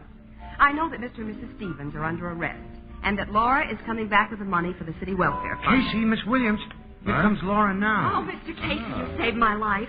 You got the police to Stevens' cabin just in time. Well, I could kiss you. I was just getting ready to like you. Oh, I'm so excited I don't know what I'm saying, Miss Williams. I sure thought I was a goner when I laid there tied up and Mr. and Mrs. Stevens talking about killing me. And everybody thought I had stolen the fund money. Except Mr. Casey, of course. Well, there were moments when I had my doubts. But to give credit where it's due, it was Anne who spotted the lipstick and the perfume odor at Stevens' house. Which started you off on a train of thought. Sure. That and the fact that when we came back with a phony excuse, I saw that Stevens' bag was packed for a trip. Yeah. Well, so I decided to see where he went. And that reminds me, when you left me, you said that you had to prepare a speech for a tough guy and buy a can of paint. Now, what did you mean? Well, I knew that we'd make Stevens suspicious if we followed in a car, so I had to get a plane. Now, who would you say is the toughest guy in the world, Annie? A city editor. That's right, Burke. Well, I got our city editor to authorize the use of our news plane. And once I had that, I needed a can of paint to mark the top of Stevens' car so we could follow it. Oh, I see. A cub reporter phoned the airport when Stevens left. Well, we spotted the marks on Stevens' car from the air and followed him to his summer cabin in the woods. And from above, we could see the blue convertible hidden from the road. So I knew that Laura was there. Well, how'd you let the police know? Annie, have you forgotten? Our new Morning Express plane is equipped with two-way radio. Oh, of course. Well, there's your story, Annie. You better get back to the office with it. Oh, there are a lot of things which I don't understand yet. Huh? How about coming up to the office while I write the story, Casey? Just to help a slow-witted pal. Oh, sure. Well, Miss Williams, I don't think you're slow-witted at all.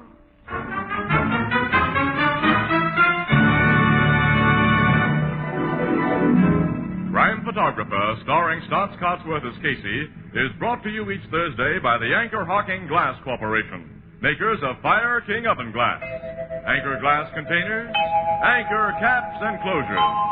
All products of Anchor Hocking, the most famous name in glass.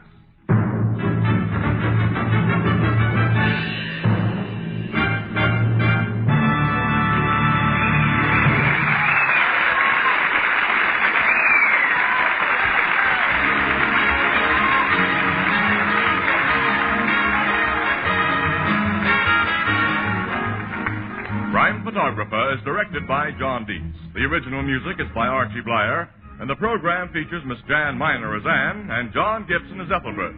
Herman Chittison is the Blue Note pianist, and tonight's story was written by Milton Kramer. Hunger and starvation are the enemies of civilization and democracy. It's up to every American, man, woman, and child, to save a little food each day. In that way, the people of Western Europe can be helped in their fight for decency and freedom.